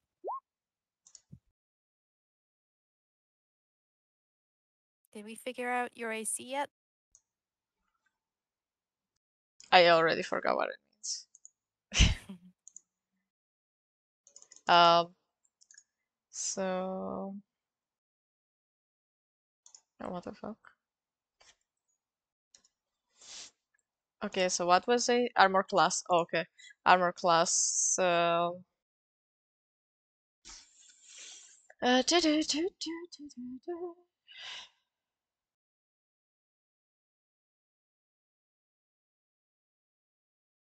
an armor defense beginning at first level, blah blah blah. Your AC equals 10 plus your dexterity modifier plus your wisdom modifier. So what are my dexterity and wisdom modifiers? My wisdom is not selected, right? It says Not selected? like I didn't select anything for wisdom. You don't need to select them. So Oh, those are this. saving Okay. throws. Oh, And then okay. delete So that. Those are, yeah, the skills. 2 and the 3. Wait, can you go back to your character sheet? So yeah, it's the 2 and the 3. Oh, okay, my bruh. Okay, so those are modifiers, and the actual stat is the Yes. small one. Okay. Yeah.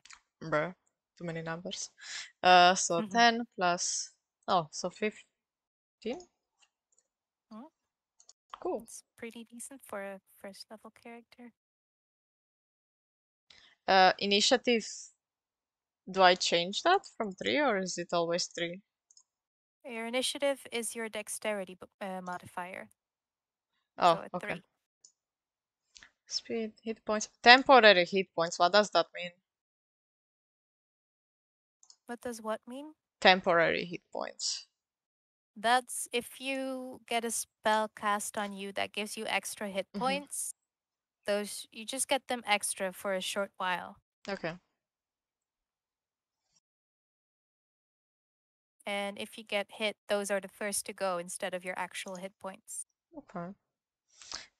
Let me see what else appears under monk proficiency, because I probably forgot about some of them. Uh,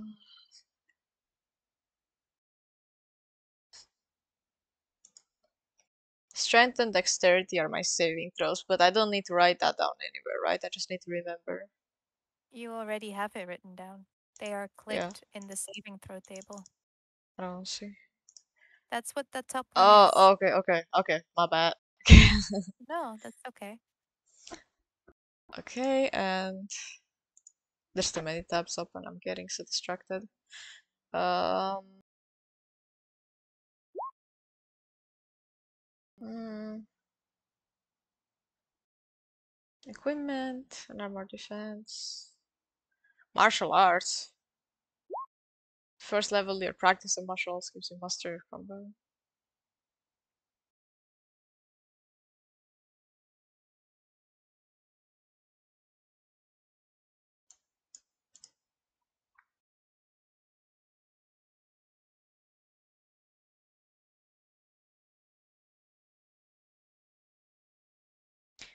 For That is attacks and spells, I don't add anything, right? You do add an attack. You have in your character sheet, you have a list of attacks where you can add to. There, attacks and spell casting. But it would be an unarmed strike in your case. Let me check. Yeah, an unarmed strike. Or if you want to use a monk weapon, that's also okay.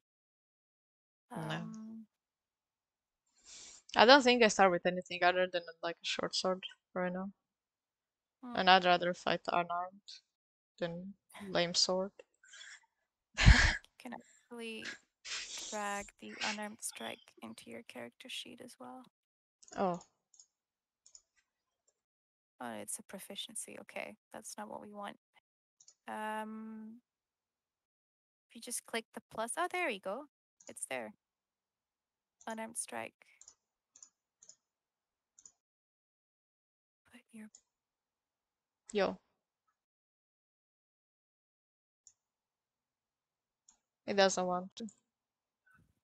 oh. I'll just manually write it again. Mm-hmm. Do I have to change any of these numbers? For your unarmed strike, I do believe so. Fuck. It's dex instead of strength. So next to attack, it says SDR. You can click on the SDR, Mhm. and it'll give a drop-down menu of all your different stats. I And picked you can that. click dexterity there. Yeah. Range. Oh, for it's melee. There's no range. Do I just type 0? I think you can just leave it open. And then for damage, it's a 1d4, I believe. Plus dexterity or Plus dexterity, yes.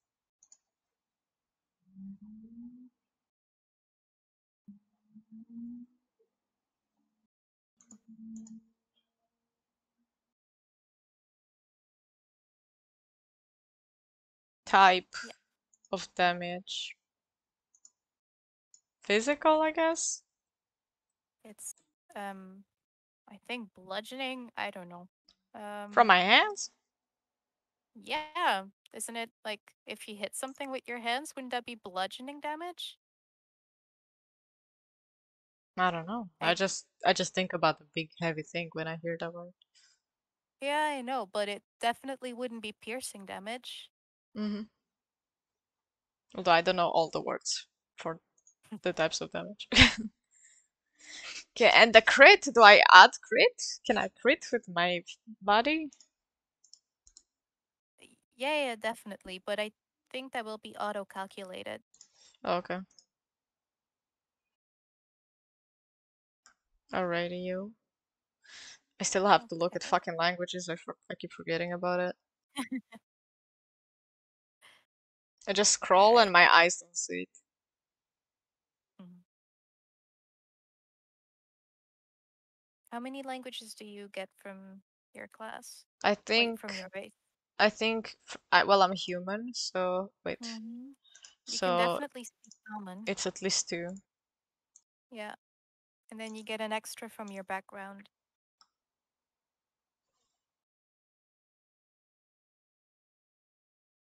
Human traits, human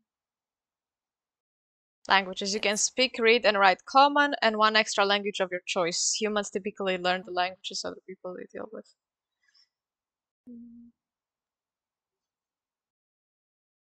I guess. Um,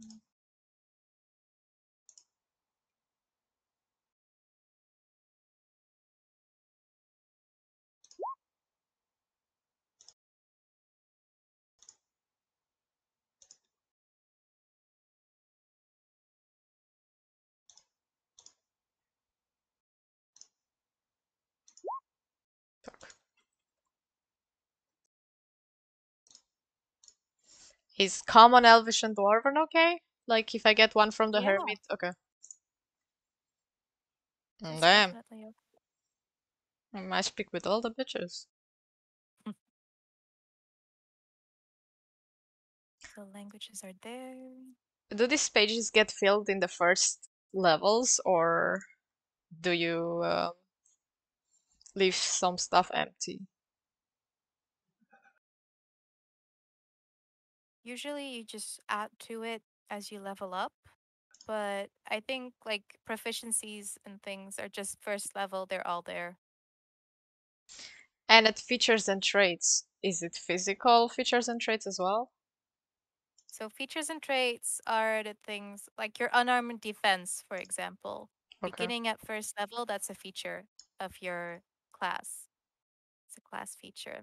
And then martial arts is a second class feature. So I would just copy paste the info of those features into the features and traits Okay. space.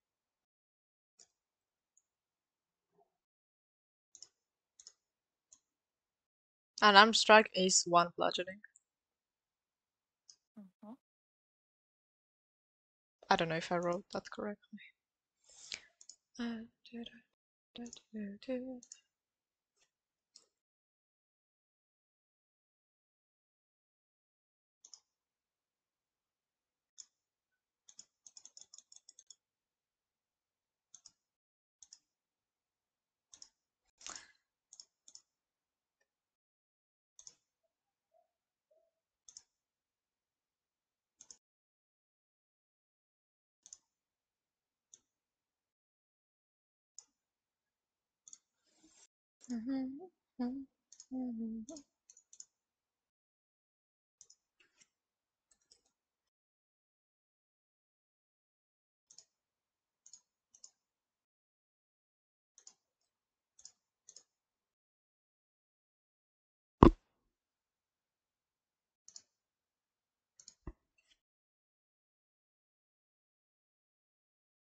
Can I ask a question?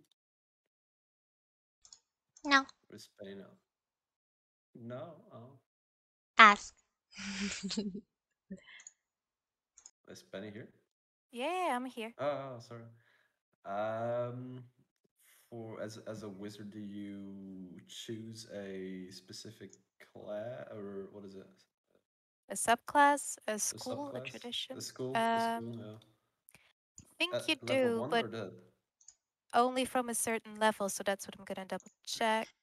You Yeah. choose your arcane tradition level 2. Okay. Yeah, that's what I thought, but I wasn't sure. So I only Yeah. need to choose cantrips at Yeah. first level, which can be from any school then, Yeah. technically. Yeah. Okay. Should have a list of wizard spells, and among the cantrips, you can choose any there. Okay. Yeah. And you get 2 first level spell slots as well. I didn't get that far yet. Okay. I'll let you work at your pace. Yep. Well, I put at size. There's size and height. For me, that I can't tell the difference. Like strong or skinny or what? Because there's. So in D&D, we have like standard sizes that a race can be. So you have small, for example, dwarves and gnomes and halflings. And then you have like medium, humans, orcs, tieflings, anything else. And then you have like huge. I think as a human, you would be medium. Okay, I put medium, 4'9".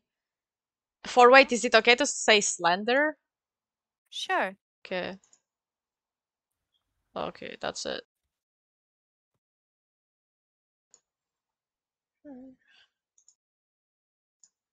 Is the bio part necessary to be filled out right now, or?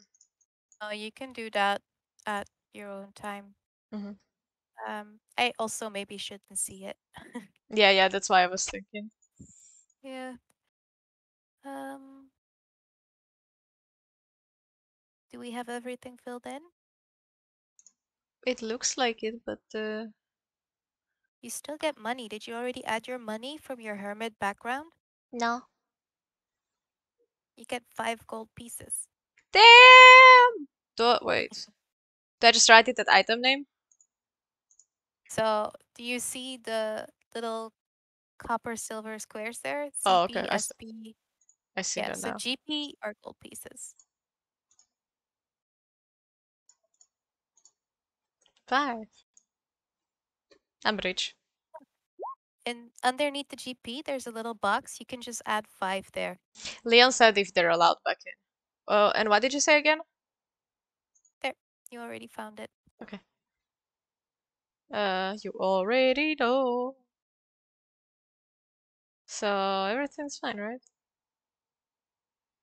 I got medicine and religion from the the hermit and acrobatics and stealth from the monk. Is there any other way to gain more of these Features. features? Yeah, features. But that's only like level 4. Okay. So, So does everything look complete right now?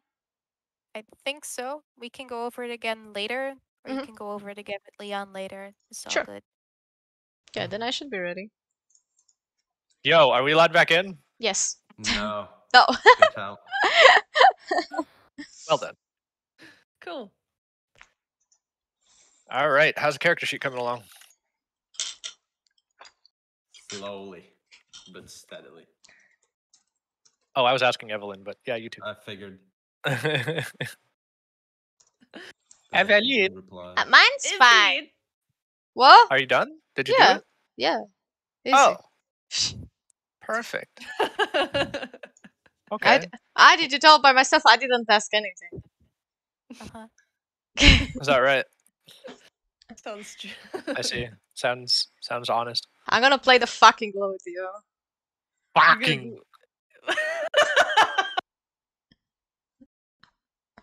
I'ma do it. Also, like, if Cool. there's anything wrong with it, we can also go over it later. Yep, for sure. Thanks for that, DM. Okay. So now all that's left is to go over what the hell all these numbers mean in practice. So yeah, we'll probably go through what each of them mean, what context they'll be, give an example, and then try to go into a little bit of an example encounter. But first, take 5-minute toilet break. No. You have a warning sign above your face, Leon. What the fuck is wrong with you? I'm Leon's- danger. Leon's toxic. What? Come on, Danger bro. zone. Away. Beep, beep, beep, beep, beep, beep. Leave it. Did it fix? Yeah. Great. I'm I gonna like it vanish. better with this with the Yep. triangle. 5-minute break. Evelyn, do the waiting scene and then play an ad or whatever. I don't know. Da-da-da-da-da-da-da. No, that's not elevator music. That's my mouse.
Yeah, I'm back.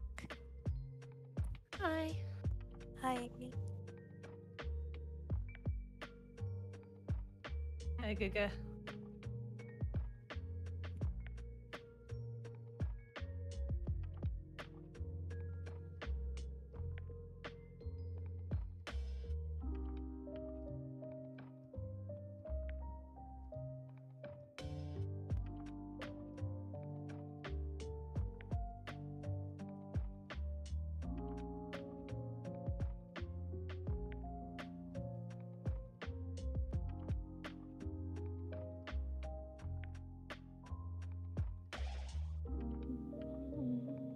been playing music this whole time. Softly. On my little playlist. Yeah.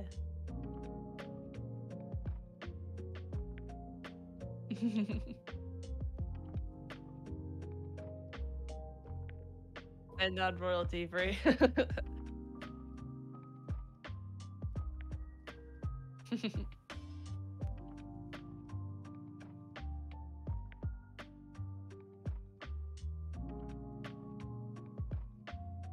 I usually go for game soundtracks because they seem to be okay. Yeah. Well, if I'm playing Skyrim on stream and I'm not getting blocked for the music on there, then playing it before I play a different game seems okay. I haven't got anything from it yet, so. Knock on wood. No.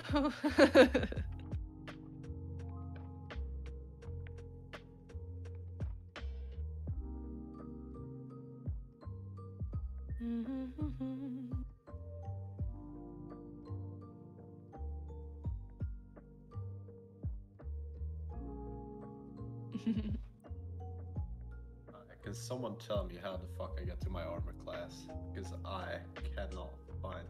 Okay. What armor do you get from your standard equipment? I must check. I think it's. What's light your... armor. Oh, you're a wizard, right? Yeah. I don't think you get armor. Or nothing. Unless you're like a Nothing. war mage, a war wizard. I don't think you get armor. Let me check. Race is right now. It's not a race. No, it's a class. Wizard.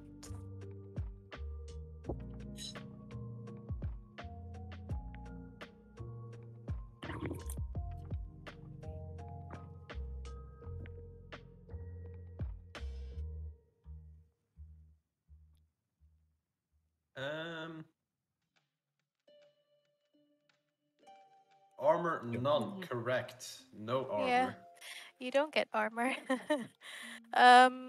If you don't have armor, let me actually double check how to calculate your AC in that case. What do you mean? Is It's just 10 plus dex. it a 10? Yeah. Oh yeah, it is. Okay. Oh my god. Privileged D&D player doesn't even know what unarmored armor is like. Yeah.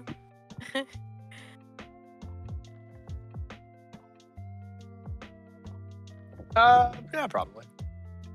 Hello. 10 plus dex. Hello. Hello. Hello. Hi. Alright, love. Alright, love. Your initiative is also just your dex? Yeah. Yep. Okay. Dexter.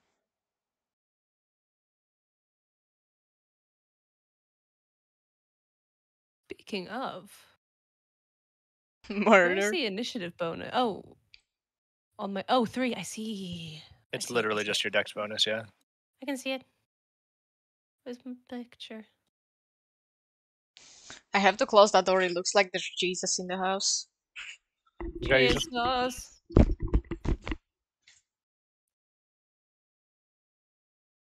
Shada-dun-dun-dun-dun-dun.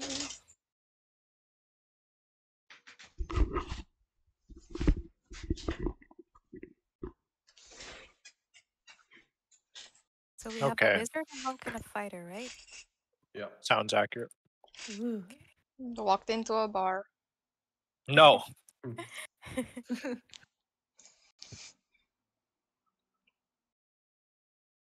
your Ooh. hit points is. A d6 plus your constitution modifier. You need Wizards to get roll the a short. d6? No, at level 1, you just the maximum. Uh-huh. Which is. 6. 6. 6, of course it's 6. Okay, sorry.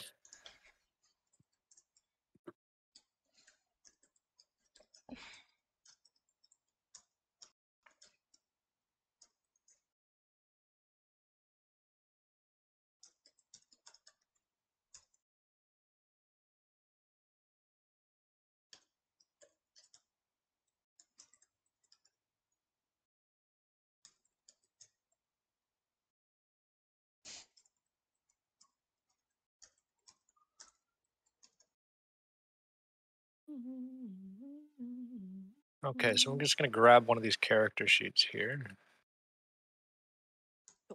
And then we'll go over what does what. So I'm just going to go through the tomato meme. I already explained it to Dearest just now, but just to make everything clear, what these attributes like sort of stand for, because it's sort of like it's not always super obvious. Like, for example, the difference between intelligence and wisdom isn't always like the most clear. So the tomato meme goes, strength is how far you can throw a tomato. Dexterity is how well you can catch a tomato. Constitution is whether or not a tomato will poison you. Intelligence is knowing the tomato is a fruit. Wisdom is knowing that you don't put tomatoes in a fruit salad. And charisma is how well you can sell a tomato. Fuck if I So, can. Love it. so the main differentiator there, I think all the other ones are relatively obvious, is intelligence and wisdom, right? So not knowing that tomato is a fruit is a technically accurate scientific term, but it's also completely devoid from any sort of like, I guess, social context or whatever. So not wisdom, not putting tomatoes into a fruit salad because that would be gross, because tomatoes are not sweet. Is sort of like more of the street smarts thing of like, hey, I have this experience and I know how to apply it. So if you look at the skills, the intelligence skills are Arcana, religion, nature, and one other thing that I can't find immediately. History. Investigation and history. There's 5. Great. Uh, with the exception of investigation, that one is very much just sort of like a systematic approach of like Sherlock Holmesing shit. All of the other ones are like shit that your character would have read in a book, presumably. Just like rote informational knowledge. Whereas the wisdom based stuff like insight, particularly, so like being able to judge whether or not a person's angry at you or whether they're making a joke or something like that. Perception, how well you notice things. Survival, how well you can adapt in the woods or whatever. Animal handling, how well you can interact with an animal and work with these sort of non-verbal cues, I guess is what they would be. These are all wisdom based. So I don't know if you. I guess I'm hoping Penelope already explained that, Evelyn. But like when you choose what you care about more, intelligence or wisdom, these are the things that you want to be thinking about. Mhm. How that goes on in practice is, say, you are again you're in an ancient ruins and you guys stumble upon a ancient stone tablet with engravings in it. They don't immediately look like a language, they look more like symbols. Your players are going to have no idea what the hell that means, but your characters might. So what you would do then is look around and be like, oh, maybe the wizard would know something about this. And then the wizard would ask the DM, can I recognize these symbols? Do I know anything about that? Or even, what would I? Is there a spell that I could cast that I know that I would cast that would help here, like comprehend languages or something like that? Okay. And then if it's something like, oh, is this a different language that I need to cast comprehend languages for? The wizard would know that, so I would just, as a DM, be like, yeah, or no, if it's not a language. But if it's like, oh, are these symbols and would I know what they are or do I recognize them? Then I would be like, hey, okay, roll a history check or an arcana check, whichever one is more relevant at the time. That's just going to be dependent on the context. But don't worry about that. I have to worry about that. And then you roll a d20, you add whatever that modifier is, and depending on what that number is, it's going to meet a number that I have in my mind. And if it does, then I'll tell you the information. If not, then you're shit out of luck. Same thing for anything of religious nature. If you see a statue of a god or an angel, do I know who that is? Maybe roll a religion check, that kind of stuff. Jesus. The only exception to that would be like investigation, where you're rummaging through someone's desk to find paperwork or something, or you're looking for a trap in a doorway or something like that. That would be something like investigation. which is separate from sleight of hand. So that's going to be a dexterity thing. This is something that a lot of people get mistaken on. Sleight of hand is useful when it comes to disarming traps, but it's not how you find traps. So those are two different things. There's investigation for looking specifically for it. There's perception if it's like, that's going to be like more of a context thing. That's just like if you notice something out of your like observation going along. But investigation is like perception's not going to help you find like a pinhole trap of like a needle dart or something like that, right? This is something that you'd be like specifically looking for, like systematically going through. But if there's like a leaf pit trap or like a noose trap or something like that, that is absolutely going to be a perception thing. It's like, wait, why are these leaves so weirdly placed? That's not something you have to systematically go into. It's gonna make it'll make more sense as we play the game, and you guys will get more of a feel of what does what. The charisma skills pretty obvious. Persuasion, get somebody to do something when they don't like you to try to get them to like you or whatever. Intimidation, obvious. Deception, it's the same as persuasion, except you're also not telling the truth. Performance is kind of the exception. This will apply to like dances or singing or whatever stuff like that. It's or like in situations where you're like, you know, Trying to you've impress just someone. Trying to impress something. that could also be a persuasion check. It very much depends on the context. Yeah. Does charisma influence persuasion? Yeah, it's a charisma. You can see that all of these skills that I just named are based on that attribute, right? So all of these things always add your charisma modifier, and then if you're also specifically good at them, aka proficient, you get to also add your proficiency bonus. But you're always going to have that base of like what the attribute stat is governed by. Okay. But so to get back to the previous question, the difference between performance and persuasion is performance specifically revolves around a craft, and obviously that can be subjective, like, oh, the craft of speech. But in a public speaking environment, that could absolutely be more of a performance check than a persuasion check. Sometimes it's a toss up, and you can do both. I was going to get to something and I forgot what it was. Okay, whatever. The next thing. This is another thing that I explained. A lot of people get this wrong, the difference between athletics and acrobatics. Yeah. So if you want to do a backflip, acrobatics is great for like making sure that your form is correct. But if you do not have the athletics, if you're physically not strong enough to do a backflip, you will eat shit every time, regardless of how good your form is, regardless of your acrobatics. There's a base minimum of strength that you're required in athletics from athletics to be able to do physical feats. Having acrobatics makes the form better, makes you more reliable at doing them in a certain way, but does not influence the success rate of the base feat. This is an argument that I have with a friend of mine a lot. That is a not semi-professional, but he rock climbs all the time. Whether or not that's more of an acrobatics or an athletics thing, I usually go between the two, because, you know, as he knows, because he loves the craft, there's a lot of technique to it, and that's obviously acrobatics.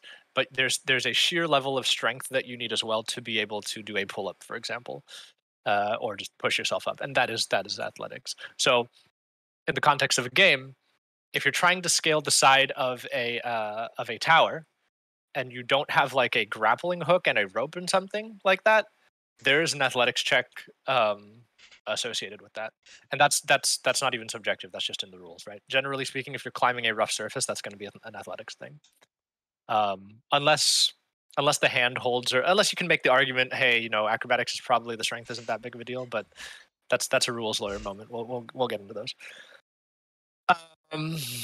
I think that covers just about everything. There's no constitution skill checks, but there are still constitution checks and saving throws. These will be for stuff like mostly just poisons and stuff like that. There's not much. I can't immediately. Penny, can you think of anything else other than poisons? Not vomiting. Yes, but alcohol is a poison. Well, Well, food poisoning is also a poison. Constitution is also the basis for concentration checks for spells. Yes, that's right. So you have concentration checks like, I don't know, Branding Smite or like Charm Person, and you get smacked, and you take any sort of damage, you will need to roll to concentrate on the spell or else lose it. So what is that? You roll a Constitution saving throw. And it needs to meet either 10 or half of the damage dealt to you rounded down, whichever is higher. So that's something to keep in mind for the spellcasters. Don't worry about it, Evelyn. It's okay. You know, I have shorter memory though. Perfect. Yeah. No. Obviously, I'm just word vomiting you right now. But ideally, you're going to remember some of it, but you learn more as you go along. Okay. So then the saving throws. What is a saving throw? I think everybody, fortunately, is familiar enough. This is one of those things that if you try to explain this to a new player, it's very confusing. A saving throw is just a resistance. If you play a video game, it's just a resistance to a particular thing. So a strength saving throw would be resisting against being knocked prone or being shoved 5 or 10 feet away.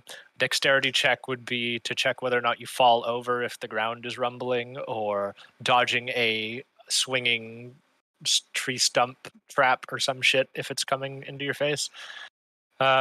Constitution saving throws, like we said, against poison or concentration checks. Intelligence saving throws, I think there's literally one in the game, maybe two. So don't worry about that. Wisdom saving throws are against like the majority of magical effects. So like charms or stuns and hold persons. What else is there? Penny, help me out. Wisdom Can't saves. think of anything. Wisdom saves. Wisdom. Only thing I can think of is from spells, but Oh yeah, I'm thinking of spells. Oh. Against a charm person, against yeah. Pretty much any enchantment spell is going to be a wisdom save.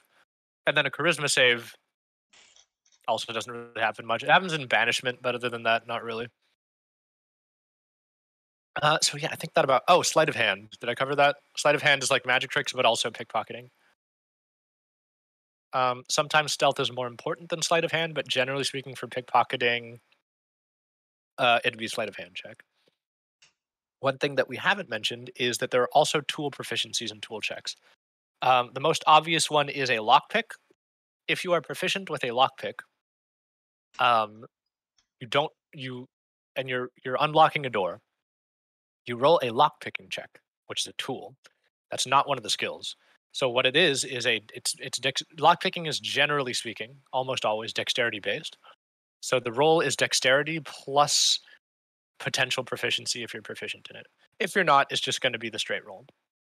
This is true for a lot of tools and like musical instruments and stuff like that.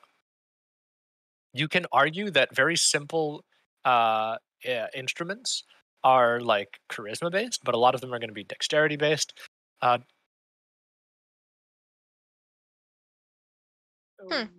There are land animals as well, so there's a proficiency for riding horses. That is separate from any skill. That's not an animal handlings check. That is specifically a land vehicles check, is what that's called. And that's going to be usually based on wisdom, but sometimes it can also be based on something else. A disguise kit is a tool. A lot of people say that's dexterity. Usually it is, but sometimes it could also be intelligence based. Just because whatever is going to be the limiting factor, like what the person needs to look like, or anything like that, or like what chemicals you need to acquire to create a certain effect on your face or whatever. But generally speaking, those tool proficiencies, just know that they're not always going to be the same attribute. It very much depends on the context, and the ruling is going to be based on whatever I think is going to be the most appropriate at the time.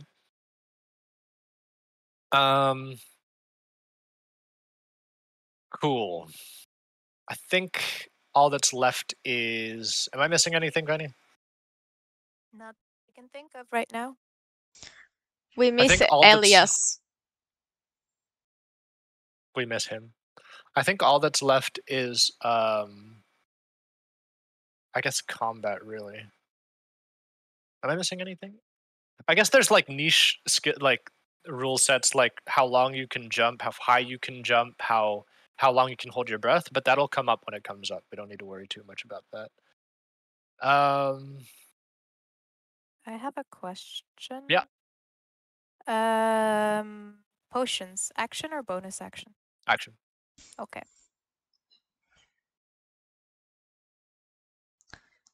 Okay. Yeah, I think it's just combat that we need to kind of go over now. So for actually, I've been talking a lot. I'm kind of hungry. Penny, do you want to explain combat? No, go ahead. Dang it. You Okay. shall not eat. Shit. All right. So I'm going to do this. We don't have icons for Penny and Elias yet, but I'll bring us to here. And here we can see our little tokens. You guys should be able to move your own tokens, I believe. Haha, I'm going away. Sweet. Bye. No, everyone go back. Bye, have a great No, time. no, no, no, come back. Stay back for me. Oi. Stay here. Where's everybody? So here we have the token of a typical commoner. I don't know why they're a woman or why they have a hood. Maybe they need to be stealthy. I Anyway. can date her. You're welcome to. But right now we're simulating combat. So, typical combat. You guys are 40 feet away. So I don't know. Actually, no. We'll do it like this. You guys are in speaking range. Okay. I don't know which one of the little puppets is which, and I'm sorry. So you're talking to I don't know, like a street vendor, okay? And they're like, "Oh, I got some lemons. They're good lemons. Just pick them," or I don't know. And there's No. a group of what? You don't want to buy lemons? I want No. lemons. Fuck your I lemons. need lemons. Watermelons. right I don't know. Watermelon. Oh And god. suddenly, there's a handful of ruffians that come Okay, bye. around, Okay, bye. being like, No. "Yo, what up, mate? You Time to go pay your ahead. protection or whatever." And you guys are like, "You know what? Fuck you. We've had enough of your bullshit in this town." Please don't move while I'm trying to set up the encounter. Okay. And you guys are like, "Screw you guys. For the purposes of this, you guys are neutral / chaotic good or whatever." And you're like, "Screw you guys. You guys don't own this town anymore. Nobody needs to pay you protection money. Get out of here." And they're like, "Well, obviously, we're not letting you move in on your turf." So, bam. Now all of a sudden there is an altercation. What happens then is that we all roll initiative. There's a convenient initiative tracker here. Oh, that's a thing. Oh yeah, Look at that Was thing. that always a thing? fighter that was folk always a hero. thing. That's not. Oh, I didn't realize the name was there, but yeah, we won't use that icon. So what you guys can do here is you roll initiative to see who who goes first in combat. I think you guys are all familiar with initiative. Wait, how Like do you roll stealthy. initiative? So Click it. you can roll d20 or you can literally roll the initiative button. If you click on your icon and have it selected, when you're clicking initiative, it'll automatically show up in the turn order.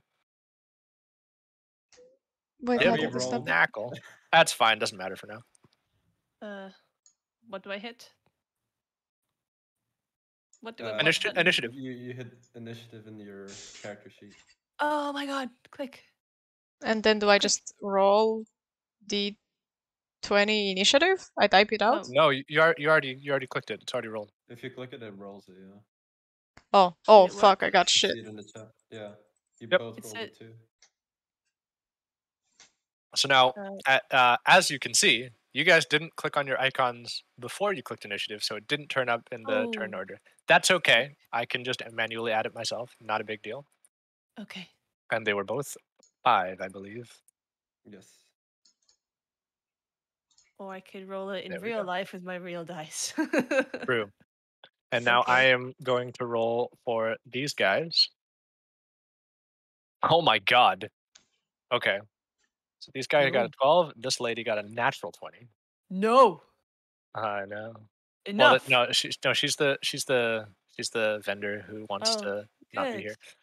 Okay, so the first person to go is the one with the highest initiative. Oh, this is actually a perfect example because you can see that Chariot and Serena have the same initiative. So the thing that breaks the tie is whoever has the higher dexterity modifier. Oh, okay. So what do you guys have for dexterity modifiers? My Uh, dexterity modifier is 3. Mine as well. So the next question is Wait, what the I base have a number question. is. I Yeah. have a question. It says dexterity 3, but I also I got proficiency bonus in dexterity, but that's only for saving throws, right? There is no such thing as a proficiency bonus in dexterity. Oh, okay. There is a thing as dexterity saving throw proficiency, which is what you have, Okay. which is irrelevant to initiative. Okay, well, fuck it. What are your scores though? Because it could be a 16 or a 17. 16. 16. Oh Damn my it. god. In this situation, you guys just both roll d20s, and whichever has the higher goes first. Or you can Okay. decide. You can choose as well. Whoever wants to go first. Roll! Oh, Okay, first roll of the game. And Natural that's 20. oh, come on, guys. Why did I get that before? too easy. You guys roll again. Shit. Jesus. Okay. 10. No. Oh, again. Okay. Roll. It's a 6. It's a 6. Okay, good. Okay. Thank Okay. you. Okay. Serena goes first. Normally, this has never happened before. Oh my god. Okay, so the person to go first would be Dimble Knackle, the gnomish wizard.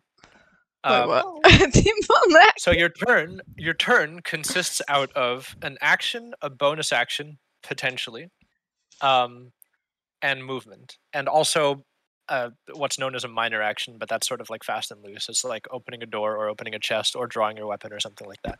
Usually you can get away with those for free unless you do too many of them, and it's by a case-by-case basis. But most importantly is your movement, which is whatever your speed is. So for most people, it's going to be 30, except for midgets. And then for your action, it's generally going to be a spell or an attack, unless it states otherwise. Now, obviously, for those of you who have spells, you'll already know whether or not it's an action or a bonus action, because it just conveniently tells you. But weapon attacks are always going to be an action. There are things that allow you to take bonus actions. So, for example, a dual wielder, somebody with 2 swords or 2 axes or whatever, your action will always be to attack. But then, because you're dual wielding, you can use your bonus action, which is not the same as your action, to use your offhanded attack, which counts as a separate attack. Other than that, bonus actions can be literally anything that the game makers considered to be not taking as long as a full action.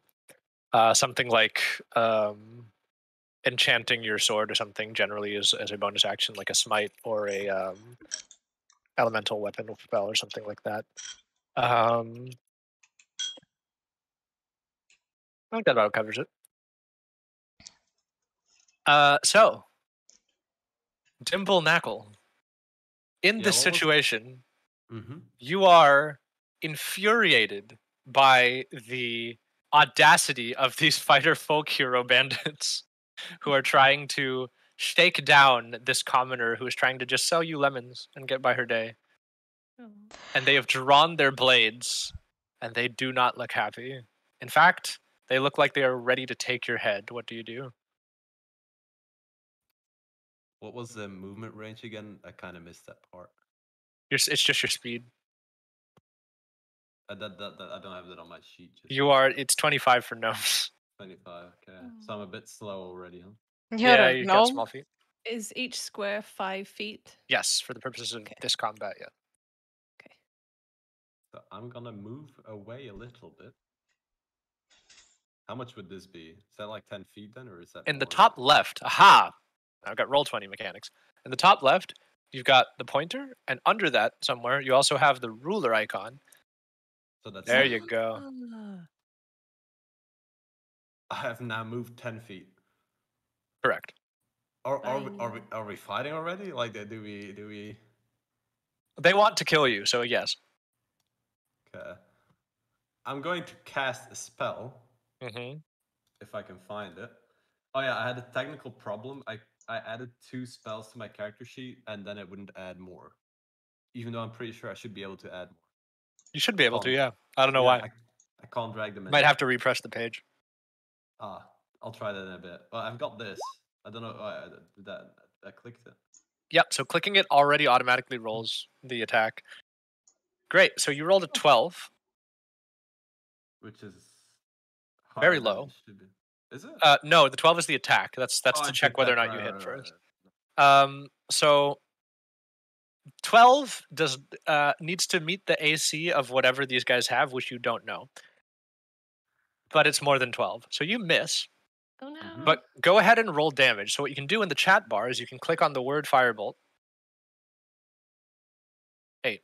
So you shoot out your flame from your hand. It goes a little bit wide. The guy ducks, but it was out of the way anyway. And unfortunately, it manages to hit the cloth sort of tarping around the stand that the lady was using to sell her lemons. God. So the stand is now on fire. No. I didn't want lemons anyway. I'm so sorry.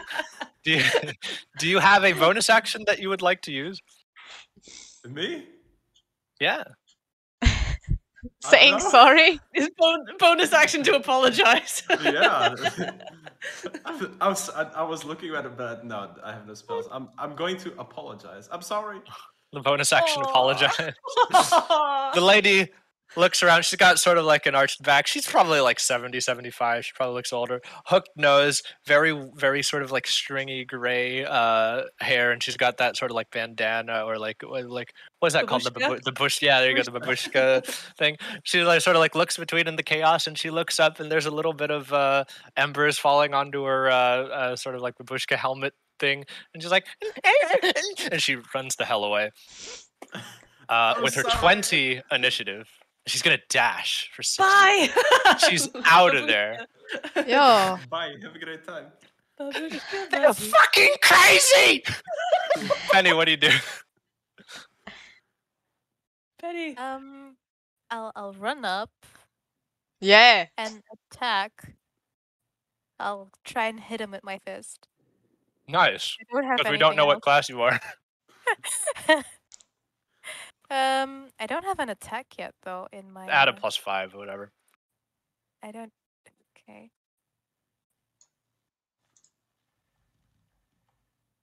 Ooh. 17 Ooh. hits. So go ahead and roll. Yay. Oh no. So it'll be. It's I guess it'll be +3. So it'll be 4 points of damage, fist to the face. You sock him square in the face. He immediately sort of like his head kicks back, and you can immediately see blood gushing out of his nose and mouth. Spits out a tooth. And then he immediately fights back. So I'm going to roll these publicly. Normally I don't do that. Ooh. I don't know your AC, but I'm going to just say that they split up into here. So they just walks through the underneath the fire. So 1 hit. Ooh. So as 21 goes to you, Penny. So you take, let's That find hits. out,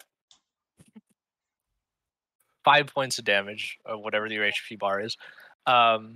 Cherry, does a 16 hit you? It does not. No. And does an 11 hit you, Serena? How can I tell?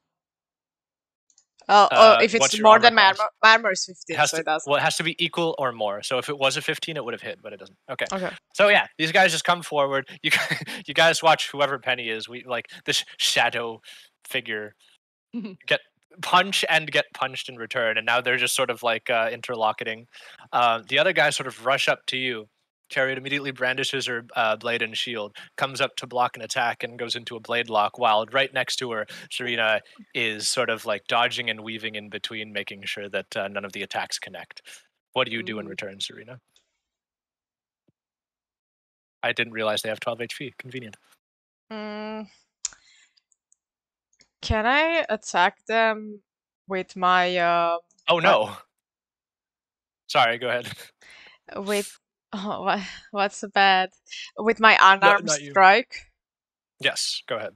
So That's gonna be your action. when you are unarmed, you can fight in melee by making an armed strike as shown in the weapon table in chapter 4. Okay, but like, what do I roll for this? Do I just click on it? Yeah, so an attack roll is going to be a 20-sided die plus presumably you're proficient and plus your whatever stat that you use. So for melee attack, that's strength, but because you're a monk, you can use dex instead. So I use Well, roll remember we what? added it. We added it in your attacks list. Attacks and spellcasting. Oh, an arm strike plus 5 attack and damage type. Oh, 1d4. Do I type it itself like plus 5? So it's not your damage. You have to roll to hit to see if you hit first. Okay. What? Oh. So it's not your damage. When you roll to hit, you roll a 20-sided die. Oh, d20? Yeah. Mm-hmm. D20. 8. And then what do you add to it? Plus 5. Why? It says in armored strike. I know, attack. but why is it a +5? Do you know? No. So a melee attack is always going to be plus your strength modifier, and then you add to proficiency as well. But because you're a monk, you have unarmed strike. You can use your dexterity instead of your strength modifier. You My follow? Okay. But my dexterity is 3. Why does it show 5? Oh, because we rolled the initiative thingy, or why? No. Because you're proficient in unarmed strikes. Okay. Oh yeah, actually. Yeah. Right? So you add your proficiency modifier as well. So would it be? Wait, what's this? 24 and 16. You clicked on armed strike, so it automatically rolls for you. Oh, okay, cool. Did that count though? As the whole No, stack? we'll take the 8. I'll take the 8. So Okay. what's your total? So 8 plus 3 dexterity 11 and plus what? My plus 5 from my proficiency? No, what's your proficiency bonus?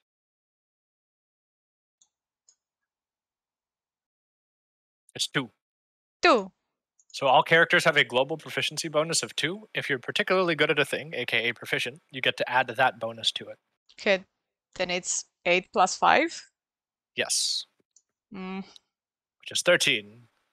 Which just hits. So you manage to duck out of the way of like a sidewinder, and you immediately come up and just sort of like punch him right in the solar plexus, and he stumbles backwards a little bit. Go ahead and roll your damage. Damage. Roll. Okay, so for that is Knuckle on 1d4? 1d4 plus Plus your 5.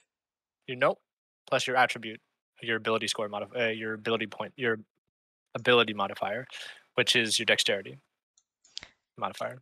3. So you can add your proficiency bonus to the attack roll, but you can never add your proficiency bonus to the damage. Usually, unless there's a specific thing. So it's gonna be 2 plus what? 3? Is Because I got lost while you were explaining it though. how much damage did you do? 2? If I'm rolling 1d4? Yeah, but you get to add your dexterity modifier to it. Plus 3, 5? 5 points of damage. Cool. I did. So he stumbles backwards. He's hella winded. Yeah, and so he has to lean up against his other friend, who causes that guy to sort of like stumble a little bit as well. He's a little bit off balance right in front of you now. Chariot, what would you like to do? I would like to kind of the guy I'm in like a sword block with, I would like to bash him off and come back up with my sword and hit him. And I think it's a d20 plus the attack, right? Plus The plus attack is attack bonus. so it's a 16 plus 6, that's a 22. 22 absolutely hits. Go ahead and roll damage. Is 1d8 plus 4 slashing damage, which is a 8 damage. 8 damage. So this is a killing blow. Would you like to describe how you kill this guy? Oh, I would like to. So it's. I will get him right at the front in the jaw, and just have him fall on his back. Okay. As he's stumbling backward or stumbling sideways already from the guy who just got knocked off, killed through by Serena, you sort of do another little shield bash to make him fall over even more. Yeah. As he readies himself, he sort of like manages to bend over, plant his foot, and as you do, you just come up with your blade underarmed, and you just split his jaw in half, and he flies And I say, backwards. "Ah!" That's a language. Go ahead and roll an intimidation check. Ooh, intimidation is 20 total. Cool. They So all that run away. happens. He flies into the rubble that is now a flaming heap of tarp and wood between the two other guys, which immediately like catch their land on back on their feet. They look at their friend who's now dead. They look at each other. Oh fuck! They killed Arthur. Run! And they're just out of there. Not fucking Arthur, man. Oh, So okay. right before we finish this, because they are in melee range with Penny and with Serena, and they leave it on their turn, they're not being careful, they're not disengaging, they're just running. As they do that, you get what's called an attack of opportunity. So Serena, when he is turning to run, you notice an opportunity to get a free melee attack on him. Would you like to take it? Yeah, but wait, does that mean I roll the same things like before? It's just a regular attack of whatever melee attack you'd like. So I do a d20? Yep. Yay. 5. Okay. And then you add what? 3 plus 2. Yeah, so 10. That misses. 10. So he turns around and runs, and you try to swipe at him, but all you get is a little bit of his clothes. I whiff him. Penny, would you like to punch him again? Yeah, sure. Okay, let's go. Oh God, yes. Ooh, you super hit him. Yeah. Still just a 1 plus. Oh right, it's still 4. Yeah. whatever. Okay, Yeah. yeah, but that's enough. He turns around to run, but you just sort of like grab him by the back of the neck, and you just. You just. What? Oh, he didn't. Oh, the microphone didn't catch it. I'll try again. You just. He didn't catch it either. Damn it! You snap his neck. God damn it! You snap his neck. Just fucking snap it already. And as you, as the lot of Run, you gun, stand away. between the rubble of the flaming, the flaming remnants of this lemon stall, there's a faint acidic smell mixed with iron that fills your Ooh. nostrils. 2 dead bandits in front of you, one running the hell away, and a crowd starts to form around you. But is it one of reverence or one of fear? I guess we'll never know. Because that was just a dream. That's great. They were God, probably that angry would at burn the us. stall. They probably hated us because now they have no lemons in the entire fucking I village. wake, That was the only lemon stall in the I wake up entire. in my sleeping bag and I just like, I can smell lemons. Ugh. Delicious. Oh, God. Okay. Well, I don't think I missed anything too important. You guys get the basics down of like how to attack, how an attack of opportunity works, how to move as well. What happens when you miss potentially? Collateral damage. You took damage, I believe. Cool. Okay. Great. Well, I think that's it for session 0 then, guys. Unless you guys have any more questions for me. Do you like lemons? Oh, Mhm. Yeah. Do you like lemons? Yes, I do. No further questions. Do you like lemons when they're on fire? No. Unless it's God like damn it, no. potentially. Flambe Is it flambe? lemon. Yeah.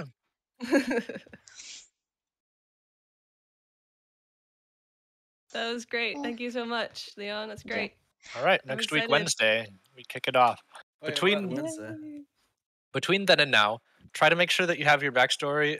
Try to make it an A4. It can be bullet points as well if you're not a creative writer. That's fine. Get it done by Monday, and then at some point between then and between now and Wednesday, I will contact you guys individually to sort of like ask a few more questions, tweak the character sheets a little bit more, talk about backstory a little bit more, and try to just integrate the stats and the character as much as we can. Mhm.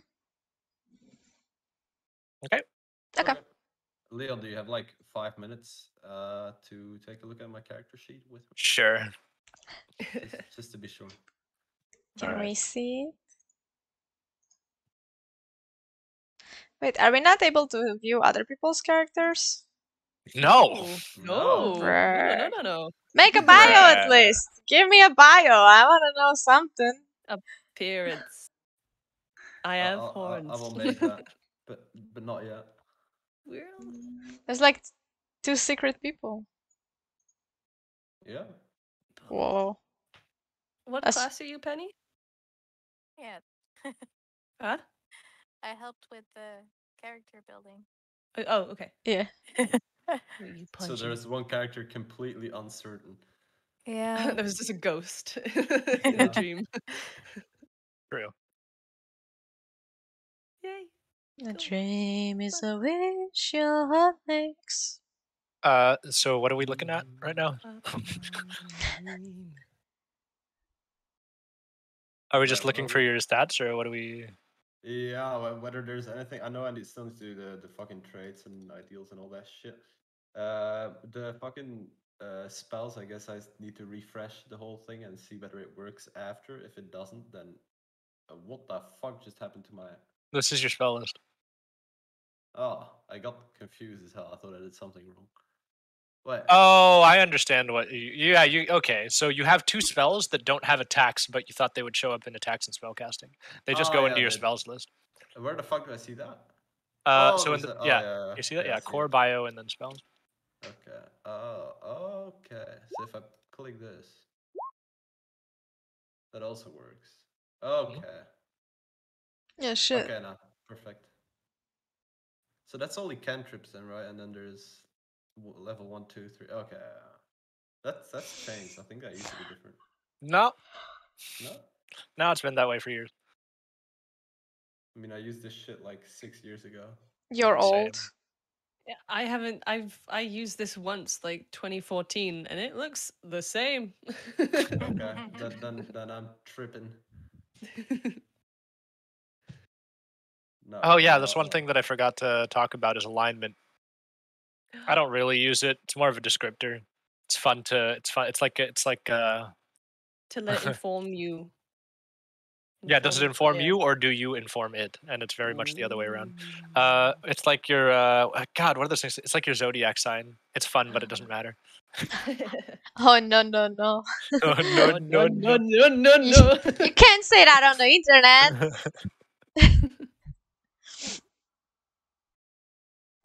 Okay, if there's no further questions, I have a that's question. session 0. Okay. Do you want to play League of Legends after this? No, I don't want to play Okay. League of Legends. But yeah, if anybody else has anything that they want to do, or if they want to sleep, I don't know. I won't keep you here anymore. If you want to continue to hang out, you are absolutely welcome to.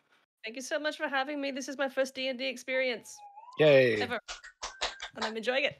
Thank you. We love babbies. You baby. Baby. I'm looking forward to playing as well. Yay! Like a lot. Now we need to wait for another week. Goddamn. No, Smelly. 6 days, courtesy of Penny. Toxic. Bruh. I'm honestly quite happy it's Wednesday. What? Oh, really? Is your Thursday more busy? Well, yeah, because then I have to leave like a couple hours later. Every time? What? Every No, time? no, like he Just goes on next week, vacation. I'm leaving on holiday. Oh, right. Okay. It's the difference a night- between being chill or having Bermuda shorts and a luggage ready when you're playing. I understand. Is it a night bus? We're going by car. But yeah, we're Oh, driving wow. How long's the drive?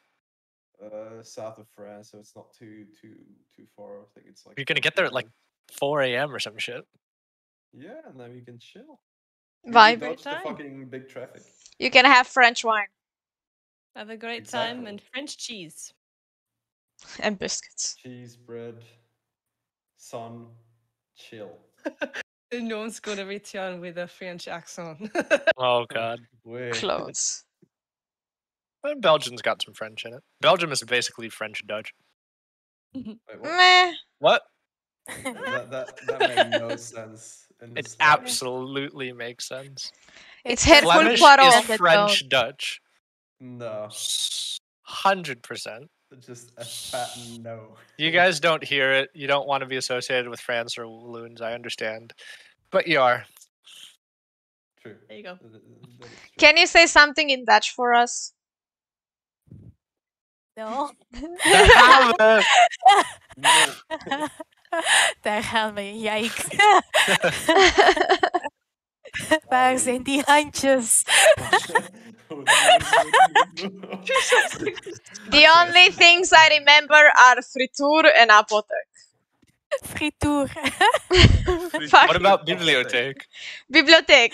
Yeah. Only the random Yeah. things that sound the same in Romanian. Yeah, the important words. How to get fries and how to get some fucking Oh! medication. Capsalon! Kapsel. That's the True. best shit. Capsalon. Very important. It can be two things that No. I like. Yeah, it's double value. Double- yeah. One is the good foods, one word is the good meaning. salon. The good what? Hair salon. Oh, salon. I thought you were talking about a hair slam. You wish. I don't know what that means. Yeah, exactly. That's a Hurrah. pretty picture. So do we That's nice bounce? illustration. Bounce. Yes. Okay, Nice. bye lol. Oh no, is there a I dragon know. in this? Oh god. I should probably raid somebody. So, fuck. Fuck. Slash raid. I hate when I Wait, have where's to that actually type the website? channels though. Wait. Okay, I'm gonna raid Bioshock because like Emma actually watched that. So You're gonna raid Bioshock, the entire category. yeah, every game. that's basically how it works. This is a bot. of some form. But just vibing, yo. Let's go! Because my stream is like hella over right now, so thank you for the game. Yo, this is Mario Kart 8 Deluxe. What are you talking about? Fuck, it says